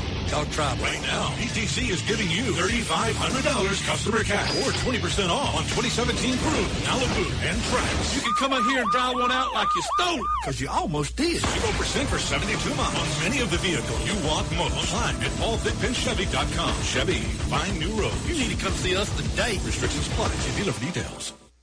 Wayne Memorial Hospital wishes the Yellow Jackets the best of luck as they pursue region and state championships. The hard work and dedication of our coaches and student athletes has been instrumental to your success. The staff at Wayne Memorial Hospital is also dedicated to providing and delivering the best possible health care to everyone who comes through our doors. We consider it an honor and a privilege to be entrusted with your health care needs. Caring for the community isn't just our motto, it's what we love to do. Wayne Memorial Hospital, the official health care provider of the Yellow Jackets. Is your checking account broke? These days, every little bit helps. So if you can eliminate monthly checking charges, why wouldn't you? At Interstate Credit Union, we'll help you afford everyday living with our low to no-cost products and services. Call 800-822-1124 or go online at iufcu.org to find out how to make checking work for you at Interstate Credit Union. Branches in Jessup, Baxley, Midway, and Hazelhurst. Federally insured by NCUA. This is Sean O'Quinn, your hometown country financial representative, and I'm a proud supporter of Wayne County High School Yellow Jackets. I know that the team works hard preparing for a winning season. At Country Financial, we also know that in the game of life, preparation is also critical. That's where life insurance coverage and financial security come into play. Don't get caught off guard. Prepare for your financial security now by protecting yourself with quality insurance protection from a company you know and trust. From insurance to retirement planning, I help you bring it all together. Call me today at 588-1051. Does your car or truck need a paint job, body repair, or even a tow? Call the experts at Lightsey's Body Shop. Family owned and operated since 1978. With a courteous, knowledgeable, and professional staff will meet all your needs at Lightsey's Body Shop, where everybody is somebody. Call us today. Let us take the stress away. We are located at 1526 Rainier Road, just past the dollar store. Give us a call at 385-6193. That's 385-6193. Lightsey's Body Shop. Jim Boykin and Boykin Steel and Crane wish the Yellow Jackets the best of luck this football season, and Boykin Steel and Crane's legacy will make your foundation stronger as they specialize in steel fabrication, industrial maintenance, steel erection, crane rentals, and concrete. Boykin Steel and Crane in operation in Jessup and Wayne County since 1972. Jim Boykin has taken over the family business and continues to do what's best for his community. Boykin Steel and Crane located on the Savannah Highway in Jessup. Number to call is 427-7751. Boykin Steel and Crane, again, wishing the Yellow Jackets the best of luck every Friday night. Halftime back at Jacket Central, brought to you by Boykin, Crane, and Steel. Your score, Wayne 42, Appling 7. Not a lot of scores to report tonight as games are postponed or have been played. Brooks 14, Pierce nothing, very old. I don't know what the score currently would be. I've not seen a report. Lowndes 20, Newton 0. That one's getting some age on it as well. Benedictine 13, Swainsboro 12. I believe that was at the half. Lots of trick plays in the book tonight, like this Appling fumble that led to a score for Wayne County, their third score of the night. Wayne County again, a short kick. Appling's going to field it at about the 10. Fumble. And it's a fumble. It's a loose ball. And Wayne County's got it for a touchdown. But they say we're going to not be able to advance. You're going to get at the 1 yard line. Wayne County's got it first and goal at the 1. Your score at the half, Wayne 42, Appling 7. Halftime brought to you by Boykin, Steel, and Crane. Thanks for joining us for Wayne County Football on WIFO. This is a special announcement. As a good neighbor in this community, Republic Services of Georgia is proposing changes to Wayne County officials. Their Good Neighbor plan calls for no future disposal of coal ash at Broadhurst Landfill in exchange for rate adjustments to residential waste collection, commercial waste collection, and landfill tipping fees. It's a win-win for everyone. Tell your Wayne County officials that you support this Good Neighbor plan today. Hurricane's Convenience Store and Cafe invites you to stop by before or after the game. Chevron gasoline and diesel while the cafe has daily specials Monday through Friday. Call Hurricanes at 294-2276. They deliver, but ask that you call ahead for deliveries. Come check out the homemade onion rings with the signature Hurricane sauce, or enjoy a hand-formed 6-ounce burger or Monday specials cheeseburgers, 2 for $6. Friday's Philly cheesesteak day, just $5. Yes, Hurricanes is rocking with back-to-school breakfast specials. A 2-egg breakfast plate for just $3.99. It's Hurricane's Convenience Store and Cafe, a hurricane you run to instead of from. Your home. It's so much more than square footage and a floor plan. It's the perfect place to watch movies with the family, play baseball in the backyard, or just relax after a long day at work. Hi, I'm Gloria Overholt, and as a realtor with Duckworth Properties, I promise to be with you every step of the way to find your new home. From mortgage to closing, there's no place like home. Give me a call today at 912-266-2503. Let's bring you home. Vans Auto Mart in Jessup invites everyone to come out to Vans Auto Mart on the Savannah Highway and shop for a vehicle today.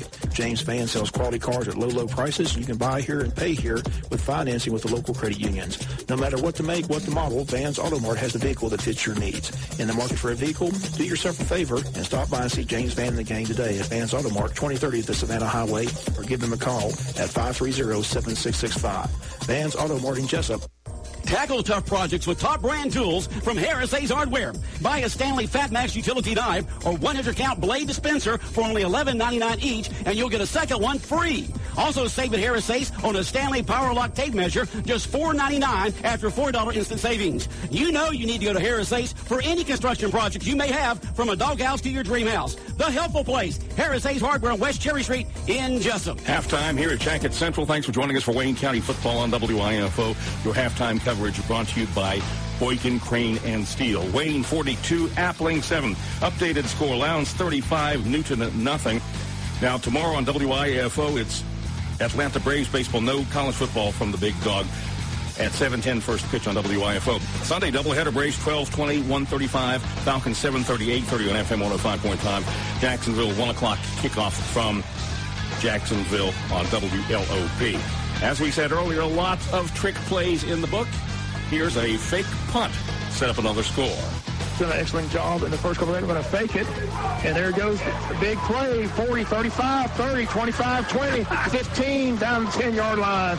They fake it, and they give it to Kalijah Hartzog. Your score at the half, Wayne 42, Appling 7. When you purchase a used vehicle, you want to make sure it's dependable. So you need to make sure you buy it from this area's dependable used car dealership, Billy Popple Car Sales. For about 4 decades, people just like you have been buying their used vehicles from Billy Popple. At Billy Popple, you always get a good deal, but you receive so much more. Peace of mind. Take the worry out of buying a used car, truck, or SUV. Go to Billy Popple Car Sales, located at the intersection of Highway 341 and Sunset Boulevard in Jessup. Jim Boykin and Boykin Steel and Crane wish the Yellow Jackets the best of luck this football season, and Boykin Steel and Crane's legacy will make your foundation stronger as they specialize in steel fabrication, industrial maintenance, steel erection, crane rentals, and concrete. Boykin Steel and Crane in operation in Jessup and Wayne County since 1972. Jim Boykin has taken over the family business and continues to do what's best for his community. Boykin Steel and Crane located on the Savannah Highway in Jessup. The number to call is 427-7751.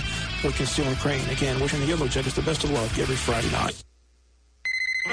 Hello, Sybil's Family Restaurant. Hi. Have you been getting a lot of calls from a little boy? Well, yes, as a matter of fact, we have. Well, that's my son. He just loves your place. He always talks about how you have something for everyone. We do have something for everyone with the best fried chicken around. Steaks, burgers, sandwiches, seafood, homemade desserts, and so much more to choose from. Your son keeps calling us looking for everything. Sybil's Family Restaurant, near the intersection of 341 and Highway 84 in Jessup. Blue Collar Heating and Air is your top-of-the-line Carrier dealer. They service many brands and specialize in new installations, upgrading existing equipment, and airflow problems. They also have a large variety of hard-to-find filters in stock. So when quality counts, call the air conditioning experts, Richard Whitley and David Dial at Blue Collar Heating and Air, 427-6400. For weekend service emergencies, they have an experienced service technician on call. So remember, when quality counts, choose Carrier and turn to the experts at Blue Collar Heating and Air, 1907 Sunset Boulevard in Jessup, serving Wayne County and surrounding areas.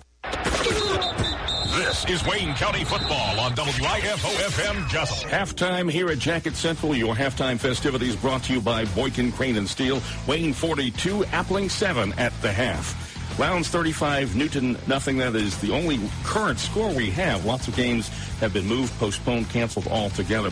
Lineup on WIFO tomorrow. 5:55, 7:10 Braves baseball. Sunday doubleheader, Braves at 12:20 and 1:35, Falcons 7:30, 8:30. Jacksonville on AM 1370 Fox Sports Radio at 1 p.m. Scott Shannon has America's Greatest Hits, 8 until noon tomorrow on the True Oldies channel all weekend on WIFO-FM. And a shout-out to Carly Miller, social media correspondent, bringing you excellent coverage with video highlights and more on our WIFO 105.5 Facebook page. Wayne 42, Appling 7. Next stop, Jimmy Swain, Stephen Baxley with Bob and Joe as halftime continues here on WIFO, brought to you by Boykin, Crane, and Steel. This is your Sheriff, John Carter. Wish the Jackets the best of luck this football season. Also, I congratulate our band, our cheerleaders, and our Lady Jackets for their strong work ethic and dedication. I hope this season is full of success and a lot of wins. But win or lose, always remember that Wayne County supports your efforts and commitment. Sting 'em Jackets all season long. This is your Sheriff, John Carter. proudly serving our community. Damon's Famous Fingers and Wings in Wayne County is a popular thing to dine in or take out for one delicious meal, and with the low, great prices, it's simply a steal. Famous for their variety of sauces, mild, wild, insane, or inferno. When it's time to eat lunch or dinner, Damon's Restaurant is the place to go. Located in the middle of town on West Cherry Street, yes, Damon's Famous Fingers and Wings simply can't be beat. So next time you're hungry and looking for a great meal, head to Damon's Restaurant and enjoy a great deal. The number to call is easy, 588-WING, 588-9464, the real thing. Damon's Famous Fingers and Wings. Those chicken wings are a very popular thing. The only place to get your best deal is Paul Thigpen Chevrolet. I'll beat any deal. Any deal.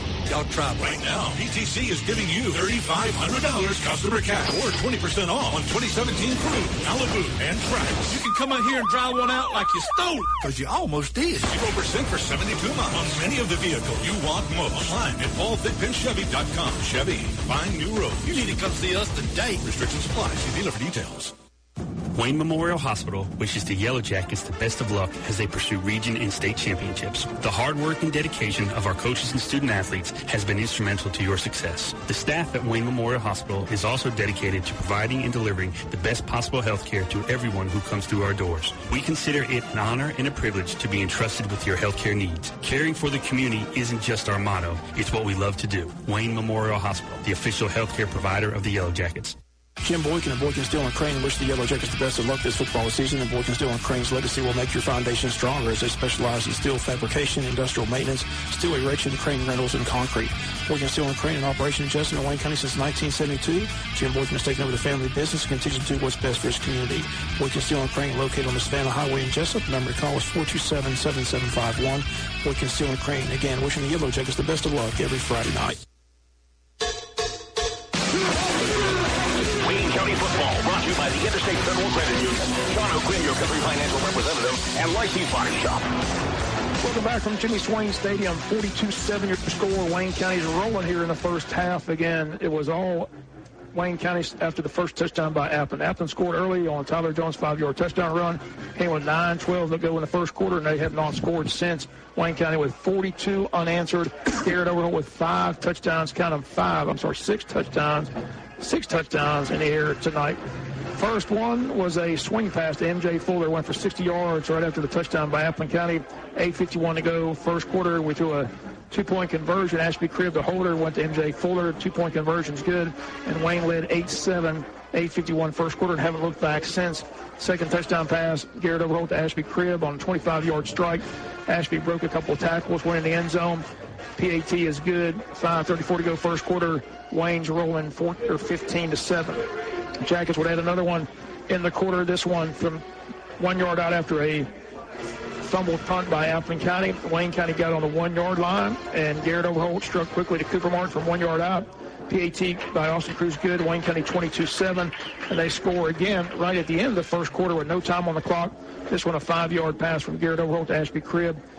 PAT good. Wayne County led 29-7 at the end of the first quarter. Second quarter, we had several touchdowns. Garrett Overholt, Ashby Cribb on a 41-yard strike down the sidelines. Probably the prettiest pass of the night, prettiest catch by Overholt to Cribb. PAT good. Wayne County led 35-7, 8:52 to go till halftime. Then we added one more.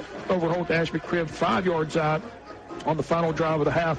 PAT good, PAT no good, and Wayne County leads 42-7 at halftime. 42-7 at the half. We'll come back, take a look at some stats of the first half. We'll do it right after this timeout. This is Sean O'Quinn, your hometown Country Financial representative, and I'm a proud supporter of Wayne County High School Yellow Jackets. I know that the team works hard preparing for a winning season. At Country Financial, we also know that in the game of life, preparation is also critical. That's where life insurance coverage and financial security come into play. Don't get caught off guard. Prepare for your financial security now by protecting yourself with quality insurance protection from a company you know and trust. From insurance to retirement planning, I help you bring it all together. Call me today at 588-1051. Jim Boykin and Boykin Steel and Crane wish the Yellow Jackets the best of luck this football season, and Boykin Steel and Crane's legacy will make your foundation stronger as they specialize in steel fabrication, industrial maintenance, steel erection, crane rentals, and concrete. Boykin Steel and Crane in operation in Jessup and Wayne County since 1972. Jim Boykin has taken over the family business and continues to do what's best for his community. Boykin Steel and Crane located on the Savannah Highway in Jessup. The number to call is 427-7751. Boykin Steel and Crane, again, wishing the Yellow Jackets the best of luck every Friday night. Does your car or truck need a paint job, body repair, or even a tow? Call the experts at Lightsey's Body Shop. Family owned and operated since 1978. With a courteous, knowledgeable, and professional staff will meet all your needs at Lightsey's Body Shop, where everybody is somebody. Call us today. Let us take the stress away. We are located at 1526 Rainier Road, just past the dollar store. Give us a call at 385-6193. That's 385-6193. Lightsey's Body Shop. This is a special announcement. As a good neighbor in this community, Republic Services of Georgia is proposing changes to Wayne County officials. Their Good Neighbor plan calls for no future disposal of coal ash at Broadhurst Landfill in exchange for rate adjustments to residential waste collection, commercial waste collection, and landfill tipping fees. It's a win-win for everyone. Tell your Wayne County officials that you support this Good Neighbor plan today.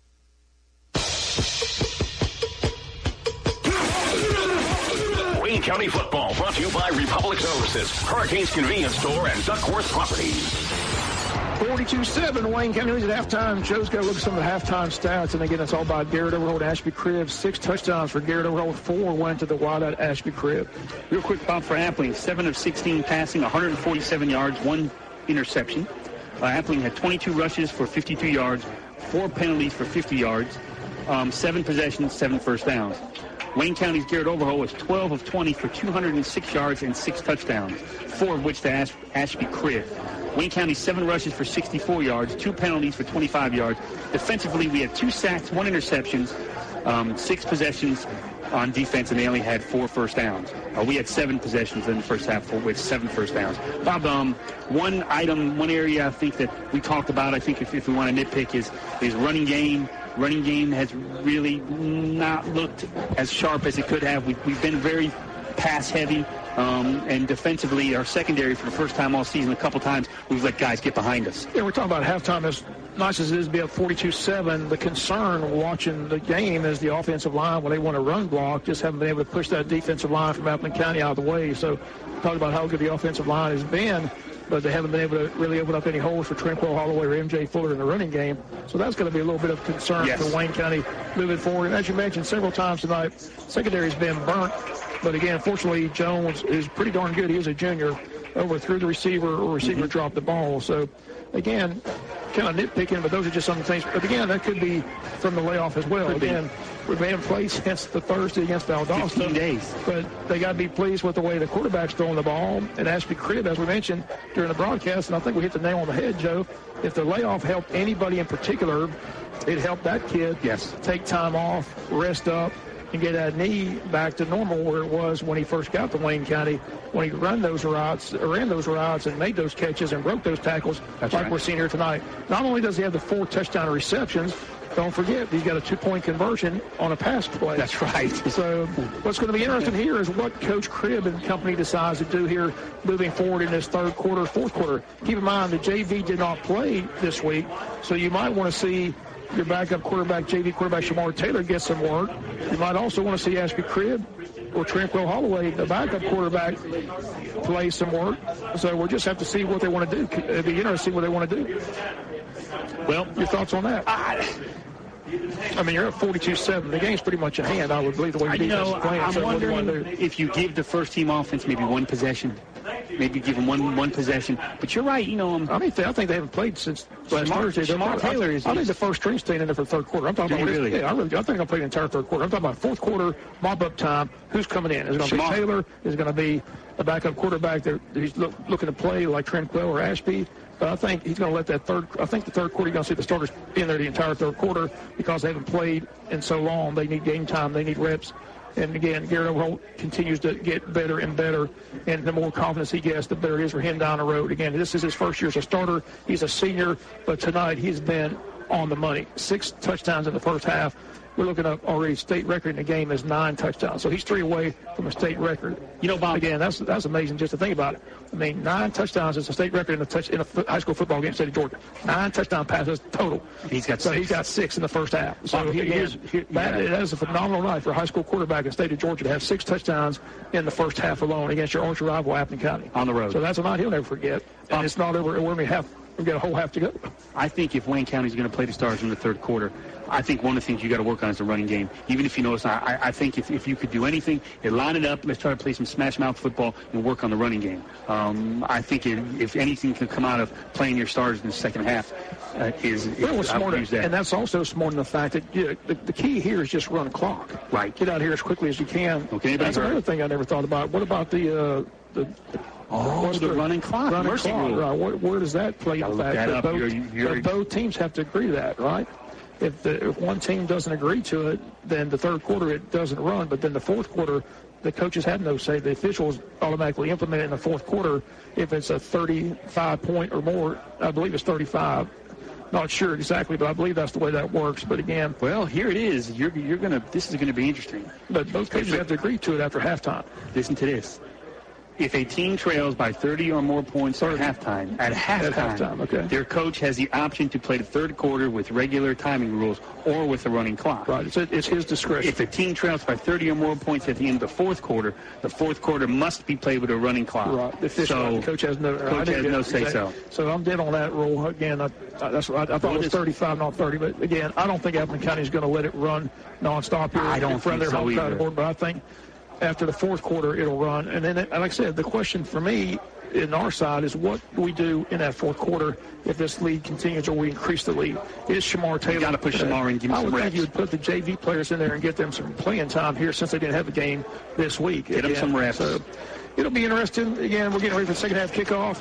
Again, it's been Wayne County nonstop, 42 unanswered points. The story of the night, again, Garrett Overholt throwing 6 touchdown passes.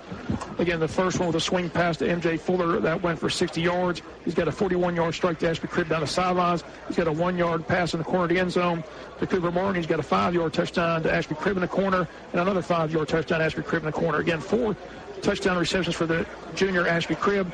6 touchdowns on the night for senior Garrett Overholt. Cooper Martin's got a touchdown reception. M.J. Fuller's got a touchdown reception. Ashby Cribb has a 2-point throwing conversion to M.J. Fuller. M.J.'s got the touchdown reception and the 2-point conversion reception. So it's 42-7. I don't believe the coach from Appleton's going to let the clock run nonstop in the third quarter. But, again, if this lead is here in the fourth quarter, the clock will run continually.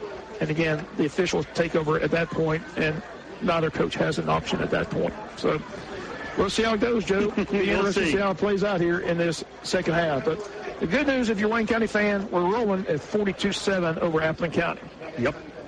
I was walking through the concession stand and using the restroom and heard 10 Appleton County people say, I'm out of here. I'll listen to the rest of it on radio. So that's good. Glad they're tuned in. Listen to the big dog. That's right. I like it. We appreciate you listening. Yeah, I told you we got fans in Appleton County.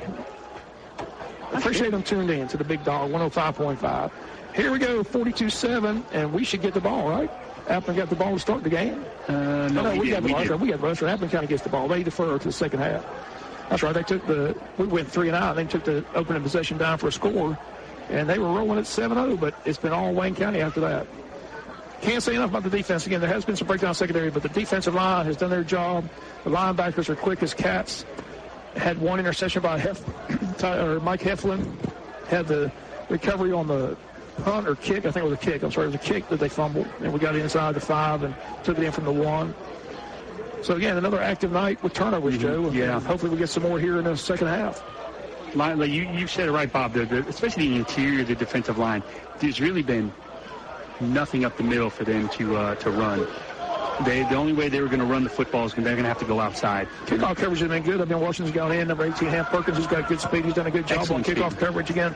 Kickoff coverage, punt coverage has been excellent. Coach Cribb mentioned that in the coach's show. I asked him about that, how it looked on film. He said he's been very pleased with how quickly they get down there and cover the kicks and punts. So that's a good aspect. Again, special teams, a third part of this ball game. Short kick by Austin Cruz. Appleton comes up and fields it at the 25, trying to run across the green. Nothing doing. He'll go down at the 26-yard line, and that's where Appleton County will start their first possession of the second half. 1st and 10 at their own 26. Tyler Jones, a junior quarterback, has been able to run the ball well, throw the ball well, but only has 7 points to show for it here in the first half. And there's a penalty flag on the tackle. Face mask against Wayne. So Appleton will get an additional 15 yards on the return, and they'll push the ball up near the 40-yard line. So tough break there. Somebody grabbed the face mask and 5-yard incidental. is what they call it. call it. It's called incidental face mask. That's good. It's not a personal foul face mask. So it's just a incidental kind 5-yard penalty. So it brings it to the 31. First down and 10 from their own 31. Just underway, second half, and again, the clock will run as normal here in the third quarter. If this lead remains, it'll run continually in the fourth quarter. They pitch it to the running back. He's going in the wrong direction. Wayne County sacks him all the way back to the 19, but now a flag comes out. I have no idea what that flag is. You're going to get a hold, Bob. I think you're going to get a hold on Appling County. Omar Smith. We should decline this, right? Yeah. I mean, the loss is all the way back to the 18-yard line. Block in the back. Okay, hold, block in the back. I would decline that penalty. Yeah. It's against Appling County. We will decline it. Again, the play was a negative play all the way back.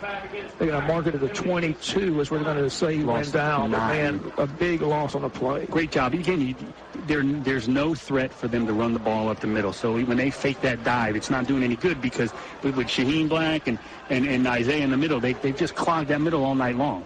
I mean, this Jalen Barnes really played well at that defensive line spot. Can't say enough about his play. You got Rogers on the other side, and you got Bunch and Black in the middle. I mean, the defensive line's been lights out. And they run a draw play, and again, nothing doing. The linebacker comes flying, and I think that's Heflin. It is, number 44. Again, how fun is he to watch? I mean, he just is fun to watch. Michael Heflin, he's a senior. And again, his brother went to the Naval Academy. I'm sure he's going somewhere. I'm not sure where, but I promise you he's going somewhere at the end of the season. He's fun to watch. 3rd and 19. And he came blitzing and just took him out. Yep, there's nothing in the middle. I mean, he wrapped his arms around his legs and just brought him right down for no gain. 3rd and 19 for Tyler Jones and Appling County's offense. And again, they try to run, and again, there's just nothing there. The ball pops loose. It's on the ground. Still loose. Wayne says they've got it. Let's see what the official says. They're going to say the Pirates regain possession, so it brings up 4th down. The Pirates will punt. So Wayne County 3 and out. They lost yardage on 1st down. They lost yardage on 2nd down. They fumble on 3rd down and recover. And now they're 4th and 19. Ball all the way back at their own 19-yard line. I'd say we won that position. Yeah, I think it wasn't even close. Cooper Martin back to return. Clock runs at 10:49. Third quarter. Wayne 42. Appling County 7. Jaramillo, the punter. Good high kick. Cooper calls fair catch at midfield, and he has the fair catch at midfield, and Wayne starts 1st and 10 at the 50-yard line, 50 yards away from pay dirt. A 27-yard punt for Jaramillo. Jaramil. I hope I'm saying that right. His first name's William, but his second name is Jaramillo. 85. He's the one with the orange shoes. Can't miss it when he goes out there. First team offense is in the game, Bob, across the board. Again, as I anticipated, having played all the way to last Thursday against Valdosta. 42-7, here we go, 1st and 10 at midfield. I think they get the whole third quarter, and in the fourth quarter, they'll make the changes. And they're going to run Victor Andrews. Andrews, big hole. Andrews down to the 46-yard line. Nice hard run by Victor Andrews. Nice gain, too. Nice hole there that time. Offensive line did a nice job. David Van coming on that right side, opened it up. 10-22, 10-20. Second down, he got 5. Second down and 5 down to the 45-yard line. 45 yards away from a score. 10-14, third quarter. 42-7 Wayne. Overhold rolls, throws in the flat, got his man. That's Nelson. Nelson breaks the tackle, gets to the 40, to 35. Still on his feet to the 30, down all the way to the 27-yard line. Nice shifty moves by DeMario Nelson.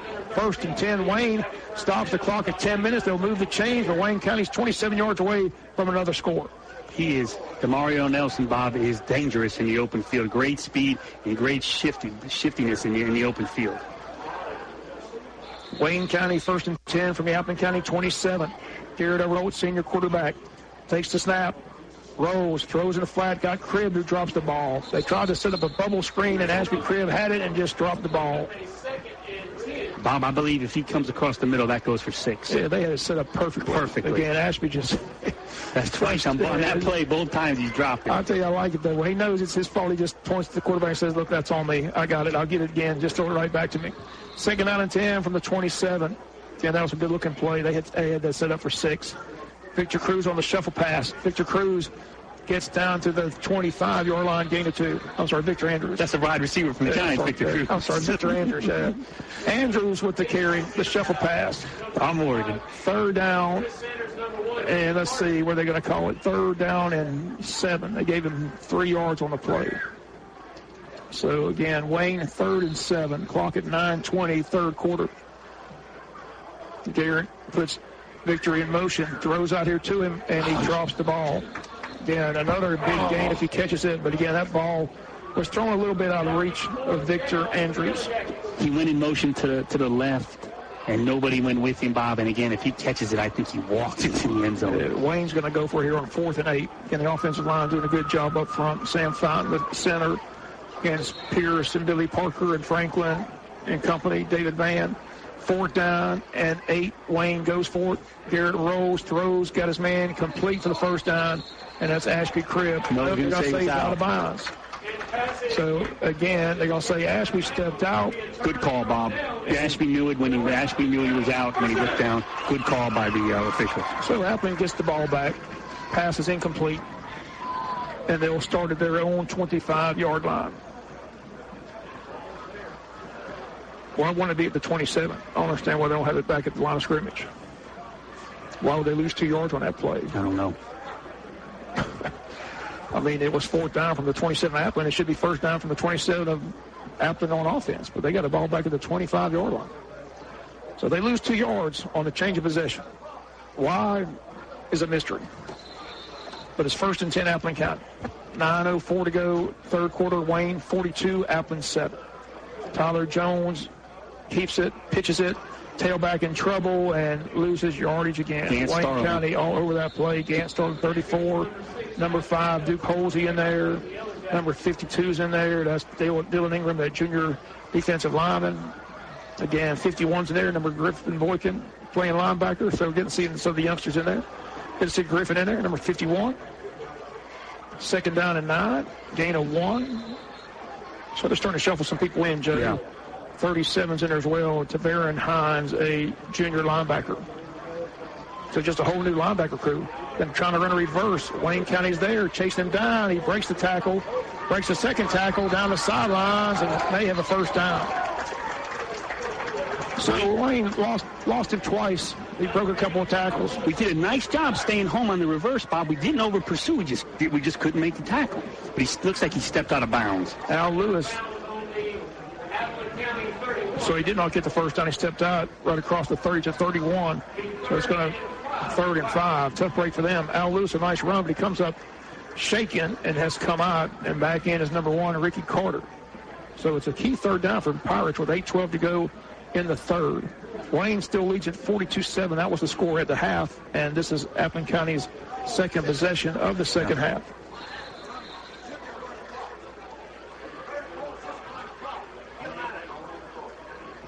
Third down. And again, they pitch it. They fumble the ball, and it's out of bounds. Pitch goes out of bounds to the stadium section to the Pirates. 8:04 to go, 4th down, and they lose yards on that play, and they're going to punt the ball away, I do believe. Yep. Again, it makes it very difficult to run that offense when you know the middle is it's not in play. Again, the rule is the coach has the option to run the running clock in the 3rd quarter. The County fans are yelling and screaming at the clock operator. Why isn't the clock running continually? And the coach's decision. Again, the 4th quarter, it will run nonstop. Cooper again comes up and fair catches the punt, and Wayne County has it at the 48-yard line. Got a couple scores, Bob. Benedictine 20, Swainsboro 18. Bacon and Jeff Davis are tied at 21, and Irwin County leads Clinch County 14-7. Lowndes 42, Newton nothing. Lowndes must be loaded, Bob. They're scoring points like crazy and shutting people out. They must really be loaded. Wayne County 1st and 10, ball up near midfield at the 48-yard line. Aaron Holt checking into the game, Bob, a wide receiver. We've seen him just sporadically here tonight. Yep, so Aaron Holt back in here wide left. And Overholt rolls, looking for Holt, throws to Holt, and Holt drops the ball. Down near the 40-yard line, drops the ball. Again, the receivers right now are Cooper Martin, Aaron Holt, DeMario Nelson. So Ashby Cribb out at the moment. Victor Andrews back in there at tailback, along with Tranquil Holloway, MJ Fuller taking a breather here in this 3rd quarter. 7:48 to go. Second down and 10 for Wayne County. Second down and 10. Wayne 42, Appling County 7. Garrett Overholt still in a QB. Puts Holt in motion. And a pass over the middle to Cooper, who catches it and hangs on for a reception down to the 47-yard line of Appling County. And that's going to bring up third and about 4. Picked up 6 on the play. So a 6-yard pickup, 7:26, 7:25. Wayne County looking to pick up the third down, keep possession, lead at 42-7. Garrett Overholt again gets Holloway set, looks to the sideline, gets the play from the sideline, takes the snap, and a flag comes out, and I think it's going to be illegal motion against Wayne County. Again, Holloway was moving, and that is the call, illegal procedure. So it sets up third and 9 instead of third and 4. Scores from around the area. In the third quarter, the score is tied 21-all between Bailey and Jeff Davis. Again, third and 9 for Wayne County. Ball across midfield now at Wayne County's 48-yard line. Third quarter, Brooks 31, Pierce 0. 42-7, 7:05 to go. Garrett Overholt, shuffle pass to Tranquil Holloway. Holloway breaks one tackle, and I think he's got the first down. He put his shoulder down, Bob, and ran over somebody. Big run by Tranquil Holloway down to the 42. That's going to be first and 10. Wayne County move the chains. Again, got to move the chain, stop the clock at 6:55. That was one of the best runs of the night for Wayne County. 10-yard run. Can load his shoulder and just got the extra yardage that he needed for the first and 10. 6:55 left, third quarter, 42-7 Wayne County. Overholt rolls to the right, has time, going long over the middle, caught. Great catch by Cooper Martin down to 30 into the 29-yard line. Nice 14-yard reception by Cooper Martin, first and 10. Wayne County stop the clock, move the chains again. What a catch by Cooper. He threw a dart, and Cooper made a great catch. Ball, they're going to spot the 30, not the 29, so we're 30 yards from pay dirt. 6:42, first and 10, Wayne County. Overholt again, over the middle, got Aaron Holt. Holt, knee hit the ground at the 24-yard line, but has the reception. Good to see him back out there. Number 20, Aaron Holt, had the long touchdown reception against West Lawrence High School, but again has been hobbling with a knee injury as well. Good to see him back out there. Second down and 5 for Wayne to pick up a 5. Ball at the 24. And Overholt in trouble, and he's going to be sacked back here at the 36-yard line. Sanders comes blitzing and makes the sack. Big loss for the Yellow Jackets all the way back to the 36-yard line. So we've got to mark it. And it'll be third and long for Wayne once again. Clock at 5:54 and counting. Third quarter still 42-7. So a pretty non-productive third quarter for both sides. Yeah. Clock is running. 5:46, 5:45. Garrett Overholt. Third and 15. They're going to run that bubble screen. Down to Cooper Martin, and Cooper gets hit by a linebacker at the 32-yard line, and that nullifies any more yardage of that. Boy, he took a big hit, but he holds on. He never saw him, Bob. No, big hit. So, again, fourth down, decision time for Coach Cribb. 5:14 in counting. It's going to be 4th and 13. Fourth down and 13, and Wayne's going for it here. Garrett Overholt takes the snap, rolls, has time, throws long, got a man wide open, touch, he dropped the ball. Cooper had it and dropped it at the 5-yard line. And again, a wide open touchdown pass is going to be incomplete. Wide open. That was touchdown number 7 on the night for Garrett Overholt. Cooper tried to run before he caught it, and it cost him. But, man, was he open. Boy, he threw a nice pass, too, again. So Appling takes over, 4:51 to go. It stays 42-7. Looks like on defense, Bob, we got a lot of second-teamers in here.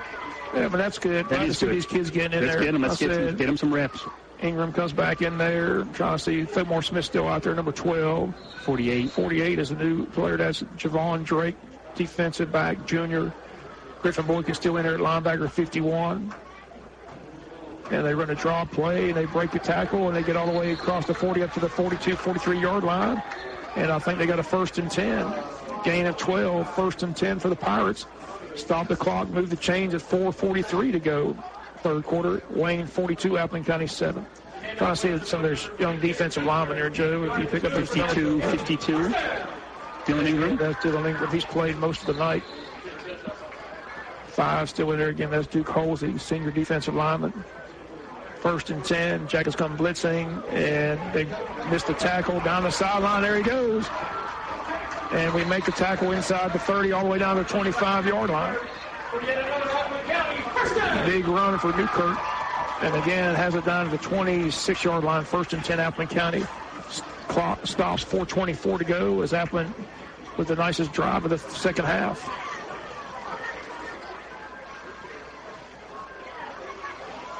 Still got Logan Pritchard in there, defensive lineman. Trying to see if there's any other youngsters in there. 1st and 10, 4:15, 4:14, 42-7. They try to run a draw play, breaks the tackle again, goes to the corner, now cuts it inside, gets it all the way down to the 21-yard line, where the tackle is made by number 12. That's Thomar Smith. Now we got a player down for Wayne County, and that is Zach Fuller, the linebacker, I do believe. I'm sorry, 22. No, it is K.J. Hunter. So we got an injury timeout. Coach White, the trainer, out to check him out. Breaking the action score, 3:57 left, third quarter. Wayne 42, Appleton 7, back after the timeout. Hurricane's Convenience Store and Cafe invites you to stop by before or after the game. Chevron gasoline and diesel. While the cafe has daily specials Monday through Friday, call Hurricanes at 294-2276. They deliver, but ask that you call ahead for deliveries. Come check out the homemade onion rings with the signature Hurricane sauce, or enjoy hand-formed 6-ounce burger or Monday specials cheeseburgers, 2 for $6. Friday's Philly cheesesteak day, just $5. Yes, Hurricanes is rocking with back-to-school breakfast specials, a 2-egg breakfast plate for just $3.99. It's Hurricane's Convenience Store and Cafe, a Hurricane you run to instead of from. Your home. It's so much more than square footage and a floor plan. It's the perfect place to watch movies with the family, play baseball in the backyard, or just relax after a long day at work. Hi, I'm Gloria Overholt, and as a realtor with Duckworth Properties, I promise to be with you every step of the way to find your new home. From mortgage to closing, there's no place like home. Give me a call today at 912-266-2503. Let's bring you home. Wayne County football brought to you by Harris Ace Hardware, Billy Popple Car Sales, and Kim's Home Medical. Appleton County, after the timeout, runs the ball up the middle. No gain on the play. 3rd and 5, 3:29 and counting. And K.J. Hunter was able to walk off on his own accord. Looked like he's okay. 42-7. Again, Coach White does a great job getting out there quickly. Joe, again, the kids love him. Glad he's on that sideline. Yes. Great asset to the program. 3:14, 3:13, 42-7 Wayne County. 3rd down for the Pirates. And they roll to the right, pitch it to the back. Has running room, gets it all the way down inside the 10, down to about the 8-yard line. And a flag comes out as I think we got another face mask penalty against Wayne County. Yep. The carry's good enough for an Appleton County first down. So that'll put half the distance to the goal. And Appleton's threatening to score here with 3 minutes to go in the third quarter. They've been doing this pretty much on the ground. Yeah. Yeah, they've been pushing us around here on this drive. Their first team offense is pushing around our second team defense. Yeah. So again, Wayne County has their back to the end zone as the Appleton County Pirates will have it. They got to mark it right at the 5-yard line. So it's 1st and goal from the 5. So Tyler Jones and Appleton County trying to get back on the scoring column. They haven't been there since the opening touchdown, which made it 7-0. Jones cuts it inside. Did he get in? He did. Touchdown, Pirates. Tyler Jones, the second touchdown of the night with 2:54 to go, third quarter. And that makes the score 42-13 in favor of Wayne County. Third quarter score, Appleton County, 2:54 on the clock. Makes it a 42-13 game, and they're going to line up and just kick the PAT to try to make it 42-14. Good. Quarterback's very impressive, Bob. Really is. Again, he's just a dual-threat quarterback, running and throwing the ball. Just a junior. Jaramillo, the kick. It's good. And your score reads Wayne County 42, Appleton County 14. We'll be back with the kick in 30 seconds.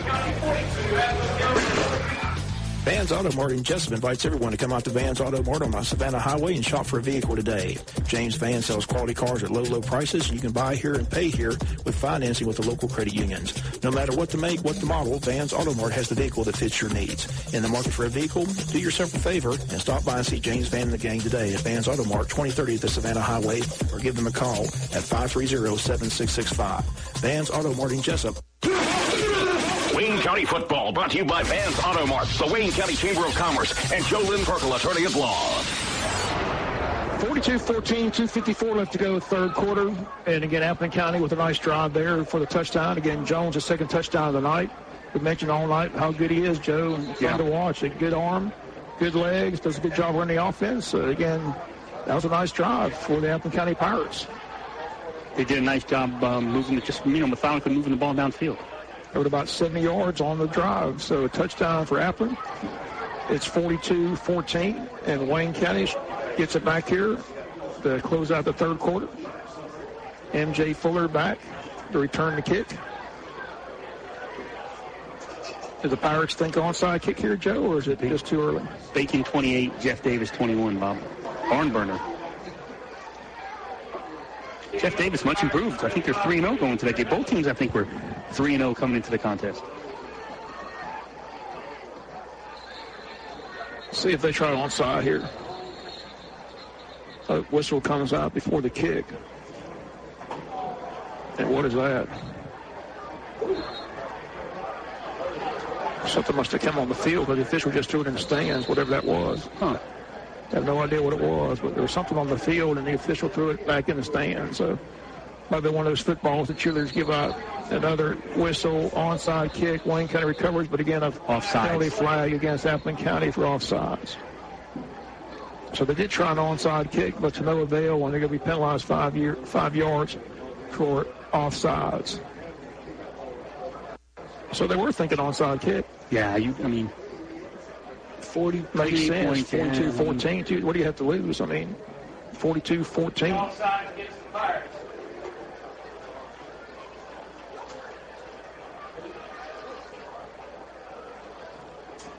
$42-14, 2:54 left to go, third quarter. Wayne County looking to get the ball back here. I don't think they tried here after the penalty, do you? I don't know. We're up like it's going to be. We got 7 or 8 guys up. Let's see what they do. Here comes the kicker. And nope, he kicks this one deep, but another flag comes out. We got another offside penalty against Appleton County again. Coach doesn't believe it. Very sloppy. Appleton's been very sloppy here tonight, Bob, in a lot of ways. A lot of confusion on the sideline.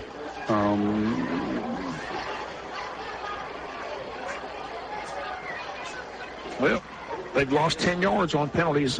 The ball's ordered back to the 30-yard line of Appleton County with 2:54 to go, third quarter. Still 42-7, Wayne County's fate. 42-7. I'm sorry, 42-14. They just scored. I'm sorry, 42-14.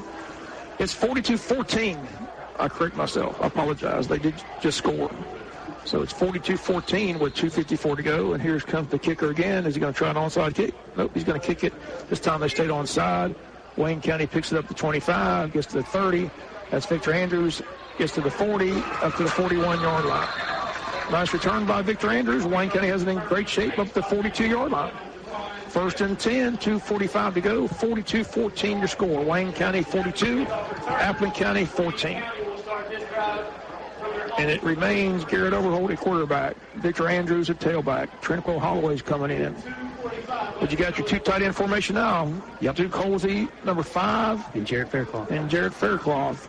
And also coming in, number 24, Antoine McBride, a sophomore running back. Good speed. Antoine's got it. Oh, yeah, Bob. We're going to work on a running game, looks like here. So look at all those guys on the line. So we got the tight end formation here. There's 7 guys on the offensive line. Let's see who gets it. It's going to be Andrews. Andrews breaks a tackle, gets to 50 and down to the 49-yard line of Appleton County. We haven't seen that many guys. We had 7 guys on the offensive line. Like you said, double tight ends. Again, the 2 tight ends are number 5, Duke Holsey, and Faircloth. Number 43, Jarrett Faircloth, senior. And again, it's Andrews again. Andrews has the 1st and 10 down to the 44-yard line. Victor Andrews, Bob, runs hard, but he also is a patient runner when he needs to be. He sat back and just waited for his hole to get there, and then he hit it hard. Another one of those talented juniors again. Yeah. You got so much talent in that junior class. It's unbelievable. 2:09 to go. 1st and 10, Wayne County, 44 yards out. Clock approaches the 2-minute mark of the third quarter.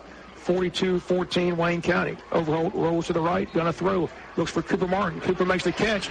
Cooper down the sidelines, inside the 30. They're gonna say stepped out the 27-yard line, but a flag on the far side of the other field, on our side of the field, and it looks like they're gonna call a motion penalty against Wayne County.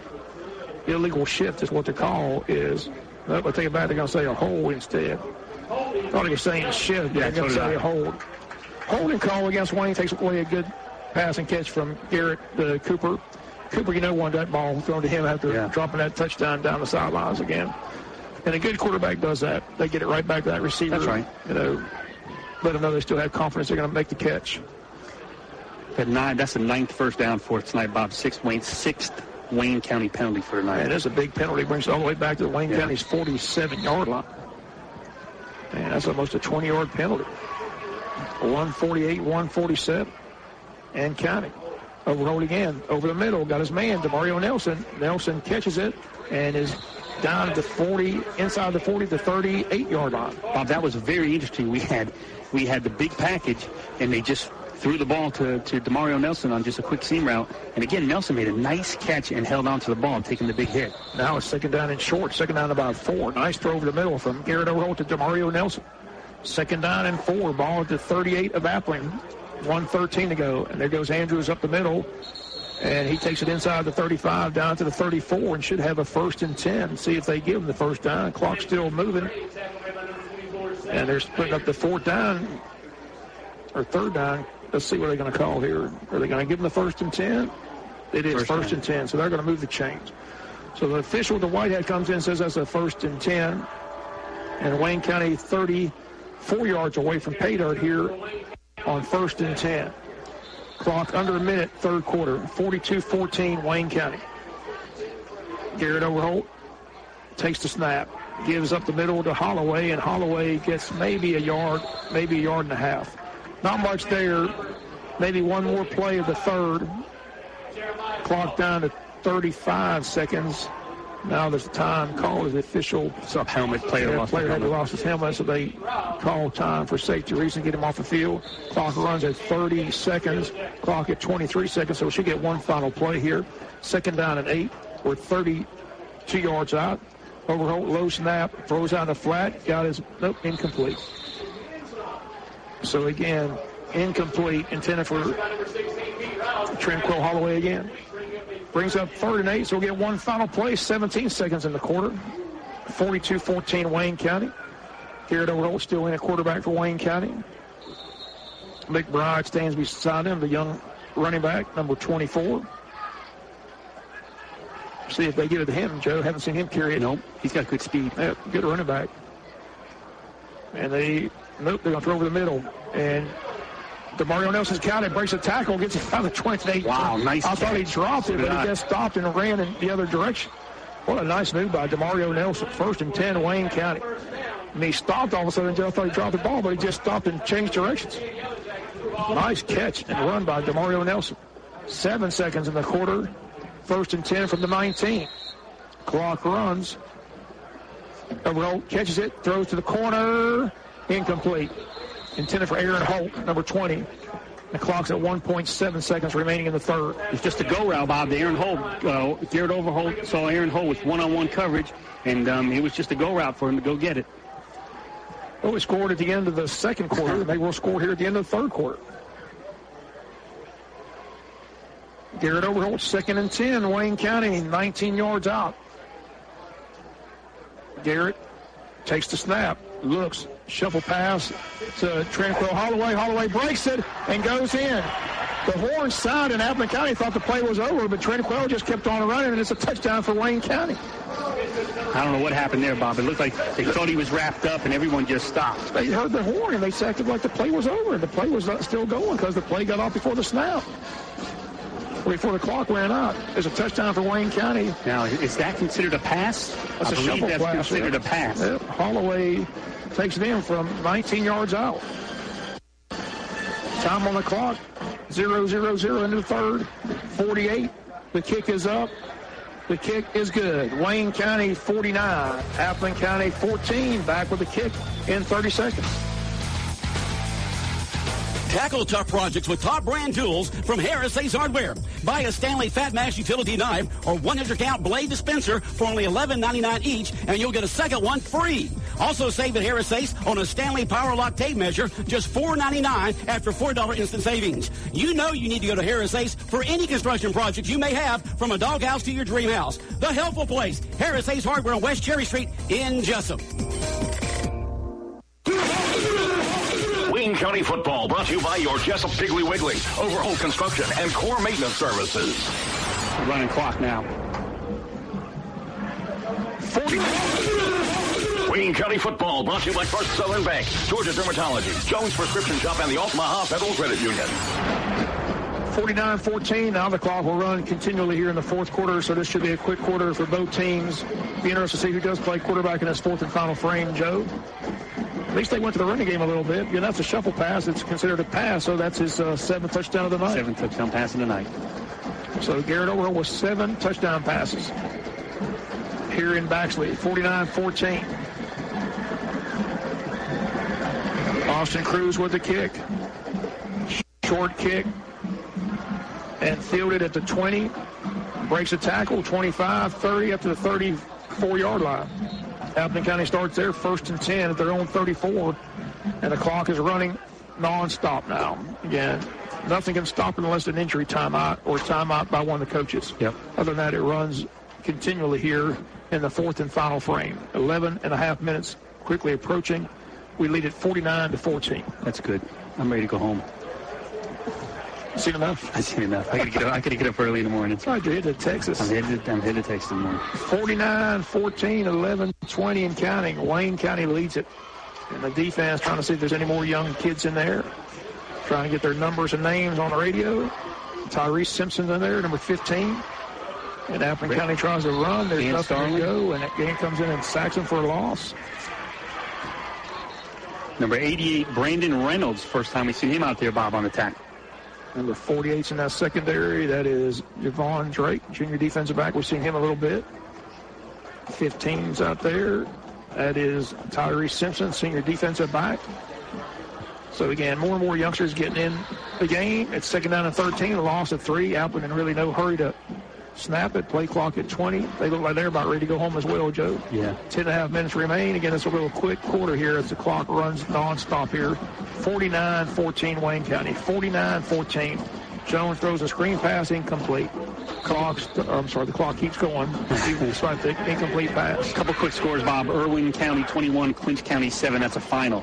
And with 6:51 to go in the fourth quarter, Bacon County 35, Jeff Davis 21. Reminder, stay tuned for our Country Financial post-game show. We'll hear from Coach Cribb, get his comments on his big win here in Baxley. Jackets are going to go to 4-0 and get ready for the trip to Pierce County. And the last report I saw, Pierce County's getting blown out 30-0. Yeah, Brooks County was beating them 30-0 in the third quarter. Well, they really dropped off since the Bennett kid left campus. Back to pass. He's in trouble. Wayne County chasing him. Are they going to sack him? He throws it up. Is it a fumble? I think it's a live ball. No, now they're going to say incomplete pass. Great job by the Yellow Jacket defense, Bob. Number 45 in pursuit. That's Cameron Williams, sophomore defensive lineman, and did a great job of flushing him out of the pocket. He had nowhere to go. Boy, he looks good. Look how quick he was. He ran that quarterback down. Defensive lineman ran the quarterback down. Nice player there, number 45, sophomore defensive lineman Cameron Williams. 97's in there. That's Jay Pittman, another sophomore defensive lineman. So a lot of sophomores start to see the playing field. Yeah, they didn't get to play a JV game, so you've seen a lot of these kids getting some action here in this fourth and final quarter, just like we anticipated. 4th down. Appling's going to punt. Good high kick. Wayne County comes up and fair catches it. Maybe fumbled the ball, and Appling County's got the ball. A big mistake. Again, we fumble the ball. K.J. Hunter fumbles it, and Appling's got it at the 33-yard line. Clocks. All of a sudden stopped with 8:40 to go. I guess it stops on change of possession. Yeah, I think that's right. So tough break there. We're going to get the ball back. I was curious to see who's going to play quarterback. Yeah, I was too. But we're not going to have to. We're going to have to wait to find out because Appleton's got the ball back and the clock's running out. Down towards 8.5 minutes to go. 49-14 in favor of Wayne. Trip to Pierce, and then the following week, Glen Academy rolls into JC Stadium. First down. Jones rolls left. Has time. Now they come up and hit him and throw him out of bounds. And again, clock continues to run towards the 8-minute mark.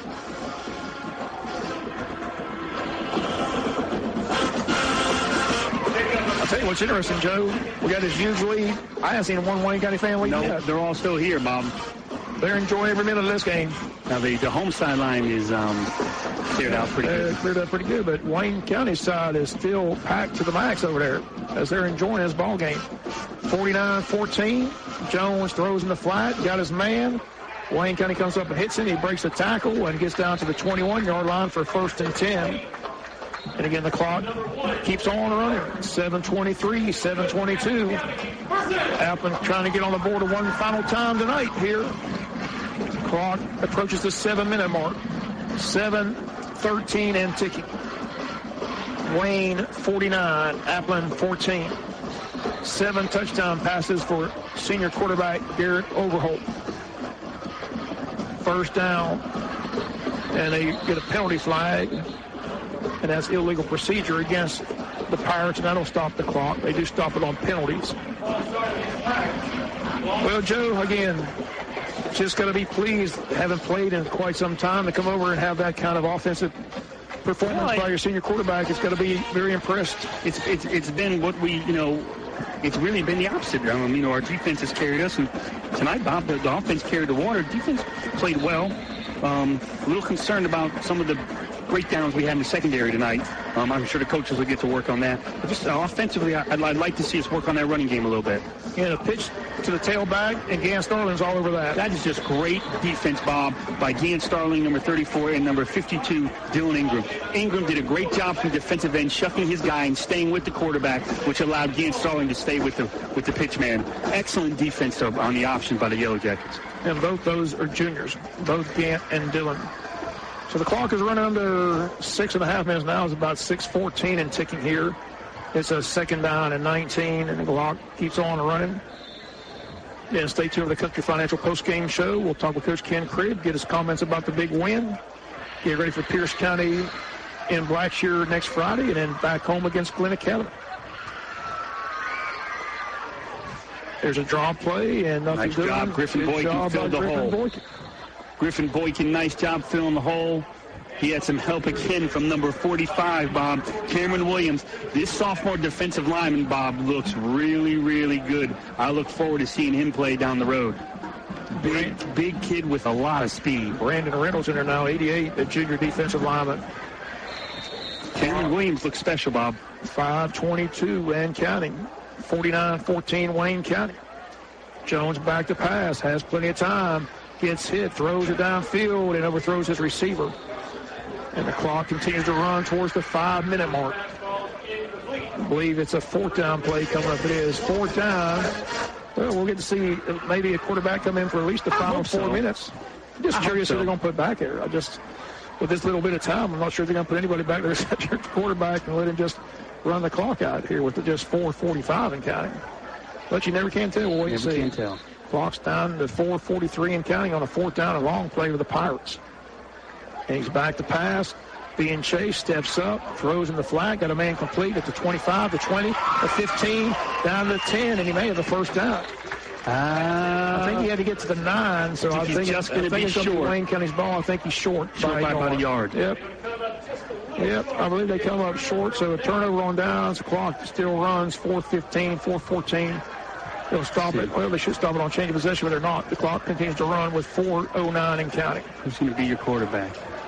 Keep in mind now, the ball's at the 10-yard line, so you may not want to put your youngster out there. We'll wait and see. Got a lot of second-team linemen coming in, Bob. A lot of white pants, and clean jerseys coming in. Yeah, the clock has continually run here during this change of possession. So who's coming in the quarterback? Number 1. Number 1. It is going to be Shamar Taylor, the sophomore quarterback. But again, he didn't get to play a JV game, so they're going to put him in there for the final 3.5 minutes to go as the clock's going to be down near 3.5 before we snap it here. 3:35, and maybe under 3.5 minutes. 1st and 10. Again, this is a sophomore, Shamar Taylor, quarterback. Very talented. Gives to Antoine McBride. McBride runs for about 2. 2nd down and 8, clock down to 3:20 and counting. So, again, this is pretty much your JV football team out there right here. Gavin Gardner, Bob, checking in for the game. He had a big block in last week's game. And it's 49-14 with 3 minutes exactly in counting. Griffin Cernsey playing, I believe, is our center right now. Taylor takes a snap. Again, it's McBride. McBride trying to get to the edge and turns the corner and dives for the pylon, or dives for the yardstick, I should say, but I think he's shy of that. But the clock continues to run, 2:40 and counting. 49-14, another big win for the 2017 campaign. Rolling with 3 wins in action, 1 win and a forfeit, 4-0 start, and getting ready for the Pierce County Bears on a week from Friday over in Blackshear. And then home against Glen Academy. Bryce Miller, number 19, Bob, checked into the game at wide receiver. And then the region schedule will begin after that. Flip to Antoine McBride. McBride turns the corner, has the first down up around the 26-27-yard line. Clock continues to run, though. It's down to the 2:07 mark, and a flag comes out. They stop the clock on the penalty flag. You hear the Wayne County Band across the way. They're having a great time. The Wayne County Band is having a ball on that far side of the line. I still haven't seen any Wayne County fans leave. They are just over there ready to give this team just a great round of applause when the clock hits 0-0-0. That's a great testament to the Wayne County fans to stick around here. Yeah. This big win, 49-14. They haven't left at all. Looks like they had a hold on the play, Bob, and their back is way up. All the way back to the 8-yard line. Clock is running now. 2-minute mark approaches. And Shamar Taylor will take it on this 3rd and long. He's going to throw. He's got his man complete in the flat. That's Bryce Miller, number 19, with a catch. Bryce Miller up to the 21-yard line. Nice rollout, Bob, to the right. A nice rollout and throw by Shamar Taylor. I like him, Bob. I really do. I like when he gets some reps, Bob. I think he's a very, very capable dual-threat quarterback. 4th and 1 from our own 19. We're going to go for it with 1:33 on the clock. Well, you want to let the offense and let these kids play, and I think that's exactly what he's trying to do. Let's go for it here. 4th and 1. Clock's running down to 1:20. They're going to try to drum offside, or they're just going to run a play? I think he runs a play. I think it's good experience for him. They put McBride in motion. They try to drum offside. Doesn't work. So now they're going to have to run the play. Clock's at 1:09. They do snap the ball. They give it to McBride. McBride's got the first down, I do believe. I think he got it, not by much. Yeah. Across the 20 to the 21. That should be good enough. That might be, what are they calling here? First down. First down, Wayne County. The clock runs under 50 seconds. So, again, maybe one more snap. One more snap. 49-14 is going to be the final. Wayne County just read the clock run. Play clock hasn't even started yet. Now the play clock runs at 23 and the game clock's at 31. So one final snap here for Shamar Taylor and company. Wayne's going to put this one in the winning column at the 49-14 final. Taylor rolls, looking, going to throw downfield and almost intercepted. And that'll be the final play of the game. If it gets over the guy's head, it's a touchdown. Clock at 10. Wayne County's trying to hurry back, but I don't think they're going to let him snap it. I think Coach Cribb is ready for this game to be over with. Clock's at 4 seconds. That is your ball game. It is a final score. It is a winner chicken dinner in Baxley by a final score of Wayne 49, Appleton County 14. Back to wrap it up and look at some scoring and some stats. Talk with Coach Ken Cribb. Country Financial Postgame Show comes your way next here on Big Dog Country FM 105.5. When you purchase a used vehicle, you want to make sure it's dependable. So you need to make sure you buy it from this area's dependable used car dealership, Billy Popple Car Sales. For about 4 decades, people just like you have been buying their used vehicles from Billy Popple. At Billy Popple, you always get a good deal, but you receive so much more. Peace of mind. Take the worry out of buying a used car, truck, or SUV. Go to Billy Popple Car Sales, located at the intersection of Highway 341 and Sunset Boulevard in Jessup. For all your medical needs, Tim's Home Medical on South 1st Street in Jessup has you covered. Oxygen, CPAP equipment, wheelchairs, walkers, hospital beds, plus specialty medical equipment from a local company that cares. Tim's Home Medical can handle Medicare, Medicaid, and private insurance billing, as well as family records for tax purposes. Tim's Home Medical, owned and operated by Tim Sloan, 918 South 1st Street in Jessup. Tim's Home Medical. Call 385-2490, 385-2490. Are you drowning in debt? Save your car, your home, your sanity. Attorney Jo Lynn Perkle and her staff are a debt relief agency and are here to help you file bankruptcy under the Bankruptcy Code. They will guide you every step of the way and make sure you understand the process. Located in Jessup and Hinesville. Call today for your free consultation. 912-427-9067. 912-427-9067. Remember, when it comes to the law, we handle it all. Football season. Don't you just love it? And your Jessup Piggly Wiggly has your favorite foods, whether you're tailgating to the game or having a backyard barbecue or just hanging out in the kitchen or living room. Piggly Wiggly offers you the best meats, the freshest produce, your favorite beverages, all kinds of snacks, ready-to-go meals in the deli bakery, friendly, helpful service, and super weekly specials to help save you money. Football and Piggly Wiggly go together like peanut butter and jelly. Piggly Wiggly, 440 West Cherry Street in Jessup. Overholt Construction in Jessup and Wayne County has been building quality home and commercial buildings since 1969. Overholt Construction is a tradition of expert design, quality craftsmanship, dedicated commitment to outstanding service. Visit them today at overholtconstruction.com or give them a call at 530-7840. Also, if you're looking for a place to store your belongings, look no further than Jessup Premium Storage, located at 1455 South 1st Street. Call them at 530-8003. Once again, that's Overholt Construction and Jessup Premium Storage right here in Jessup. When you're looking for quality, look no further than Overholt Construction and Jessup Premium Storage in Jessup. The only place to get your best deal is Paul Thigpen Chevrolet. I'll be any deal. Any deal. Y'all try me. Right now, PTC is giving you $3,500 customer cash or 20% off on 2017 Cruze, Malibu, and Trax. You can come in here and drive one out like you stole it, because you almost did. 0% for 72 months on any of the vehicles you want most. Online at paulthigpenchevy.com. Chevy, find new roads. You need to come see us today. Restrictions apply. See dealer for details. We at Core Maintenance Services can now do more for you as we have expanded our services. They include full line of brush cutting, mulching and mowing, right-of-way clearing, residential and commercial development and lot clearing, pine plantation mowing and spraying, habitat enhancement, retention pond mowing, as well as all your dirt pushing and digging needs. Call us anytime at 912-221-5922 for a free estimate. Core Maintenance Services, 912-221-5922.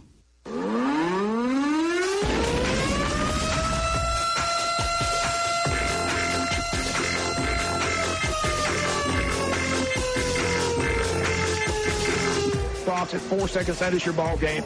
It is a final score. It is a winner chicken dinner in Baxley by a final score of Wayne 49, Appleton County 14. Welcome back to Jacket Post Game, brought to you by Sean O'Quinn, your country financial representative. Welcome back to Jimmy Swain Stadium in Baxley, Georgia, as the celebration continues for the Wayne County players, the fans, and the band, the cheerleaders that just played the alma mater. Big celebration across the way. And again, I'm telling you, I don't think many Wayne County fans left before that celebration took place, which is a great thing to see. And you just feel the excitement. It continues to build light years ahead of where we were last year. Light years. 49-14. 4 wins in the book. Only had 3 all last year, and season's only getting started. Got Pierce County next week, but what a big win here in Baxley. 49-14. And again, the story of the game, senior quarterback Garrett Overholt, not 1, not 2, not 3, not 4, not 5, not 6, 7 touchdown passes on the night. It all began with Appleton County scoring early, 9-12 to go in the first quarter. Tyler Jones, their talented quarterback, scores from 5 yards out. They led 7-zip, but after that it was all Wayne County. Right after that, after the kick, Garrett Overholt to MJ Fuller, swing pass, 60 yards on the play. We go for 2. Ashby Cribb hits MJ Fuller. Wayne County back in front, 8-7, and never looked back. After that, it was Garrett Overholt to Ashby Cribb, 25-yard strike, 5:34 to go, first quarter. Wayne County 15, Appleton County 7. Then it was Garrett Overholt to Cooper Martin from 1 yard out after they fumbled the kick. Set us up first and goal at the 1. Garrett Overholt to Cooper Martin for another touchdown. PAT good by Austin Cruz. 5:23 first quarter at 22-7 Wayne County. With no time on the clock, last play of the first quarter, a 5-yard pass to the corner of the end zone to Ashby Cribb from Garrett Overholt. PAT is good. Wayne County 29, Appleton County 7 at the end of quarter number 1. Second quarter, we scored twice. Garrett Overholt to Ashby Cribb on a 41-yard strike down the far sideline. Beautiful pass, beautiful catch. Nice run by Ashby Cribb. 35-7 Wayne County, 8:52 to go till halftime. Then with 38 seconds to go in the half, Garrett Overholt again to Ashby Cribb from 5 yards out. PAT good. 42-7 Wayne County at halftime. Appling County would make it 42-14 at the 2:54 mark. Tyler Jones a 5-yard touchdown run. And then Wayne County, the final touchdown of the night. Again, another touchdown pass. This one a shuffle pass, which goes as a pass to Tranquil Holloway from 19 yards out at the end of the third quarter to make it 49-14. No one scored in the fourth and final frame. And the final score again to reach Wayne County 49, Appling County 14. Back with more of the Country Financial Post-Game Show. Look at some statistics of tonight's game. We'll do it right after the timeout.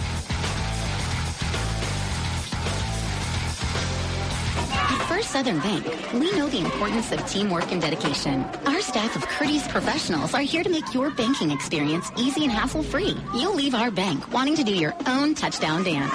If you're looking for a new bank, we'd love to be on your team. Visit your local First Southern Bank branch today in Waycross, Patterson, or Jessup, and proud supporters of Wayne County Yellow Jackets football. First Southern Bank, investing in you since 1907. Member FDIC, Equal Housing Lender. Go Yellow Jackets.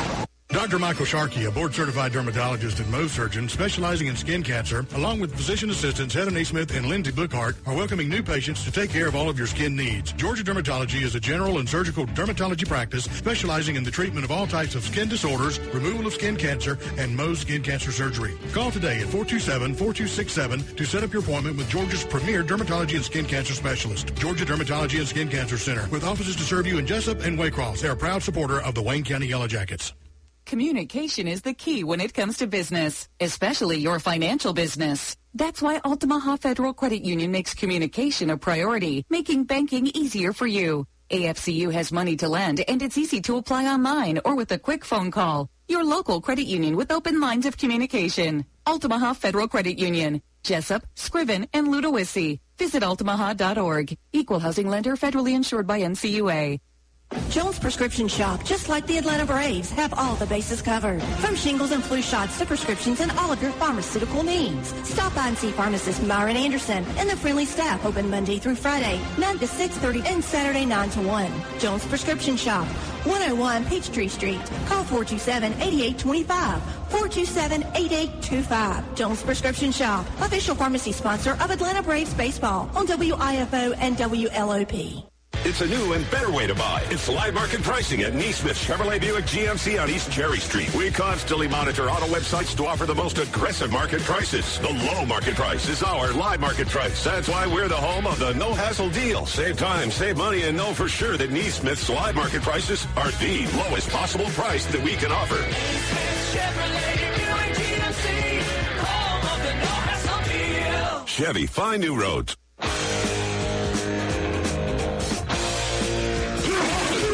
Wayne County football brought to you in part by Neesmith Chevrolet, Sybil's Family Restaurant, and Wayne Memorial Hospital. 49-14 the final score.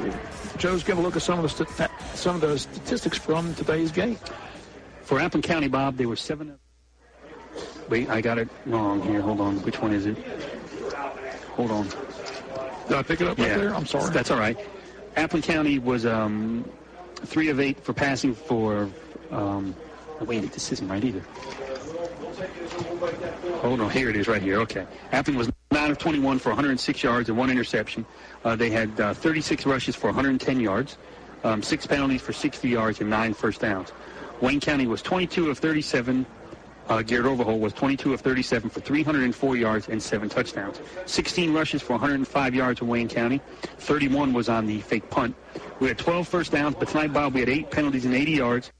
And we were able to score 49 points, and we didn't have to run the buck sweep one time. So that worked out well for us. Offensively, Garrett, again, was 20. We were very, very pass-heavy, 22 of 37.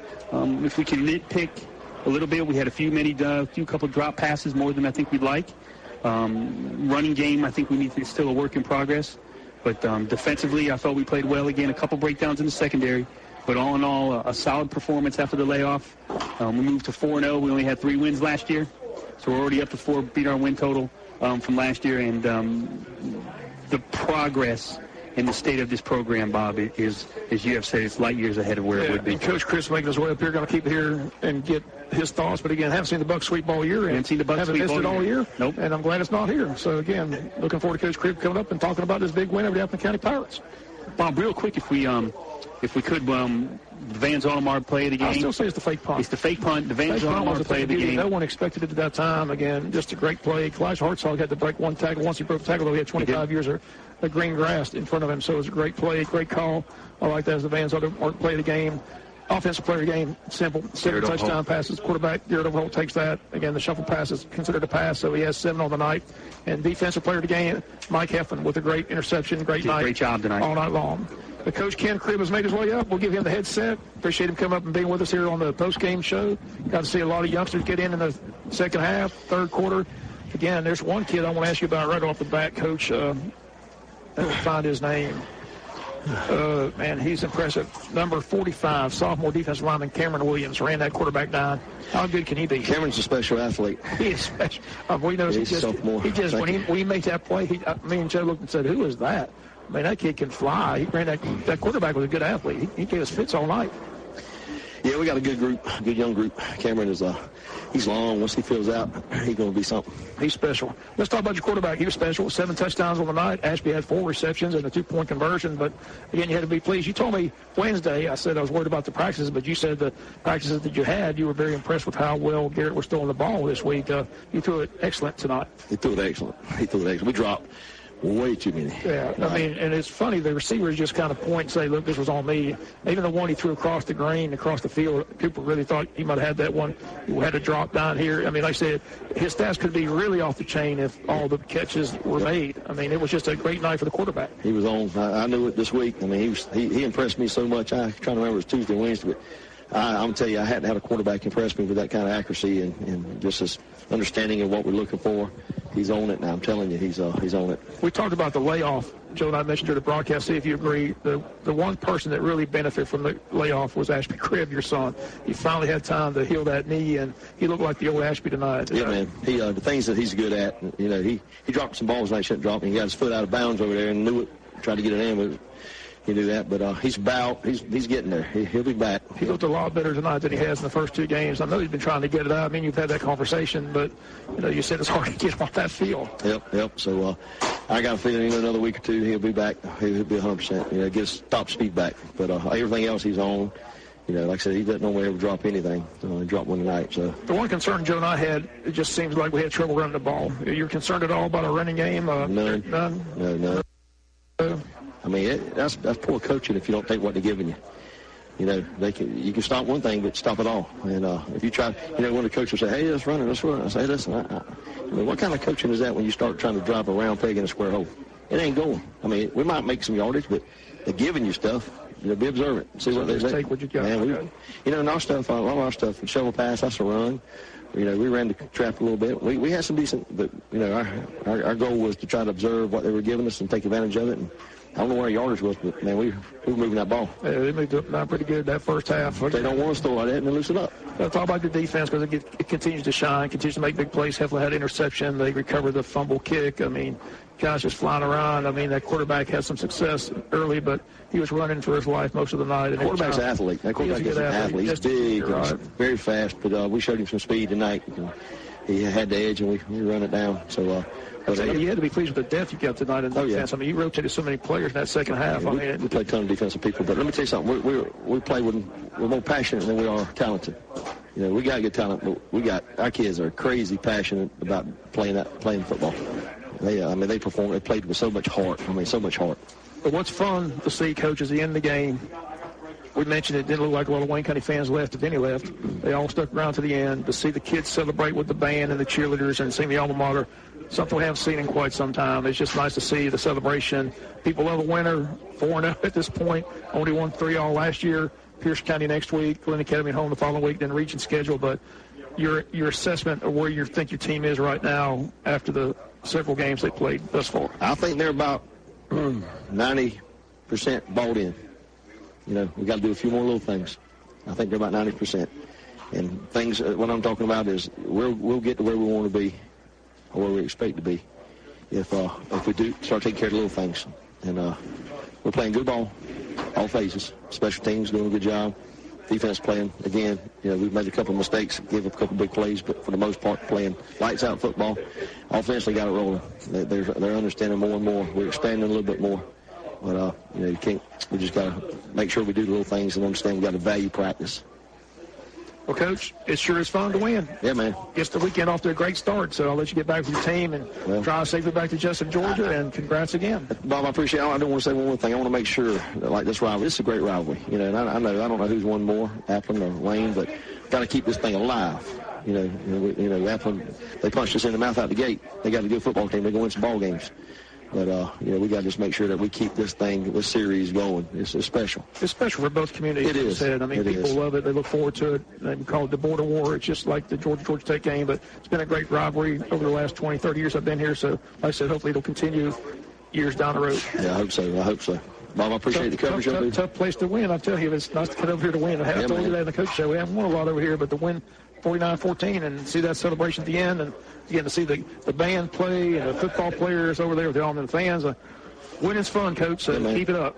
Appreciate the coverage, Bob. Y'all do a great job. Well, we enjoy it. Like I said, we're going to take one final break, come back with some final comments. We'll be back right after the timeout.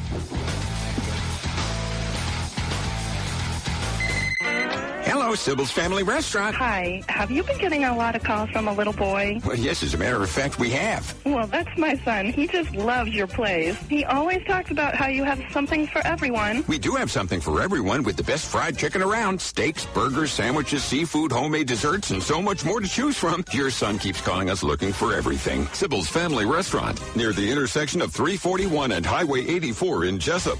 Blue Collar Heating and Air is your top-of-the-line Carrier dealer. They service many brands and specialize in new installations, upgrading existing equipment, and airflow problems. They also have a large variety of hard-to-find filters in stock. So when quality counts, call the air conditioning experts, Richard Whitley and David Dial at Blue Collar Heating and Air, 427-6400. For weekend service emergencies, they have an experienced service technician on call. So remember, when quality counts, choose Carrier and turn to the experts at Blue Collar Heating and Air, 1907 Sunset Boulevard in Jessup, serving Wayne County and surrounding areas. This is your Sheriff, John Carter. Wish the Jackets the best of luck this football season. Also, I congratulate our band, our cheerleaders, and our Lady Jackets for their strong work ethic and dedication.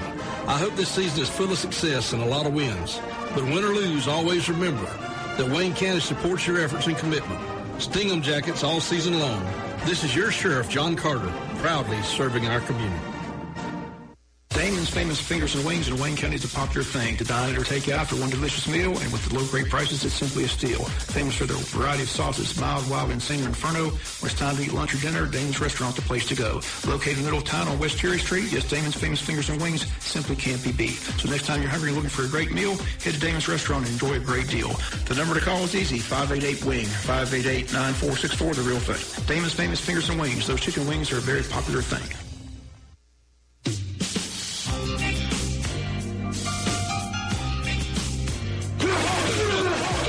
County football brought to you by Damon's Famous Fingers and Wings, Blue Collar Heating and Air, and Sheriff John Carter. Thanks again to Coach Ken Cribb for coming up here on the postgame show. Sure do appreciate his comments. I know the fans enjoy that. 49-14 the final score. Again, thanks to Jonathan at the studios. Thanks to everybody listening. Joe, any final thoughts? Yeah, Bob, it's really great for these kids, Bob. I'm so happy for the kids. They've been through a lot, especially senior class, to have such a competent group of coaches to be brought in here, and for the administration and folks to make the decisions they had to make in the offseason to bring this group in. Kudos to the folks in charge, and kudos to the coaching staff and the kids to turn this ship around and make it what it needs to be. Yeah, they said this morning, they'll say it again, the search committee hit a home run with Coach Ken Cribb to bring the staff in. He's brought in. Again, the kids are having fun. We'll see that scene at the end. Again, I haven't seen that in quite some time. To see the band, the cheerleaders, the fans, the players all gather around and celebrate a win here in Baxley. Celebrate any win. Again, 4-0, 3-8 last year. So sky's the limit. Again, a lot of hard games ahead. Again, as he said, just continue to get better, continue to work, stay humble, one game at a time. But next week we'll go to Pierce County and see if we can beat up on the Bears and then get ready for that big showdown with Coach Rocky Hidalgo, Oakland Academy Red Terrors, which should be fun at JC Stadium. But again, thanks everybody tuning in. Thanks everybody on the World Wide Web. I want to thank our Appleton County listeners. Again, had a lot of people come up. Big Dog Country's got a lot of Appleton County fans over here in the Appleton County area. We do appreciate it. So again, thanks for everybody listening. Again, have a great weekend. Again, a win on Friday night really makes the weekend a lot more fun. So we sure do appreciate what's taking place. 49-14 the final. That's going to do it for the broadcast. Bob Morgan saying have a great weekend. Goodbye to you.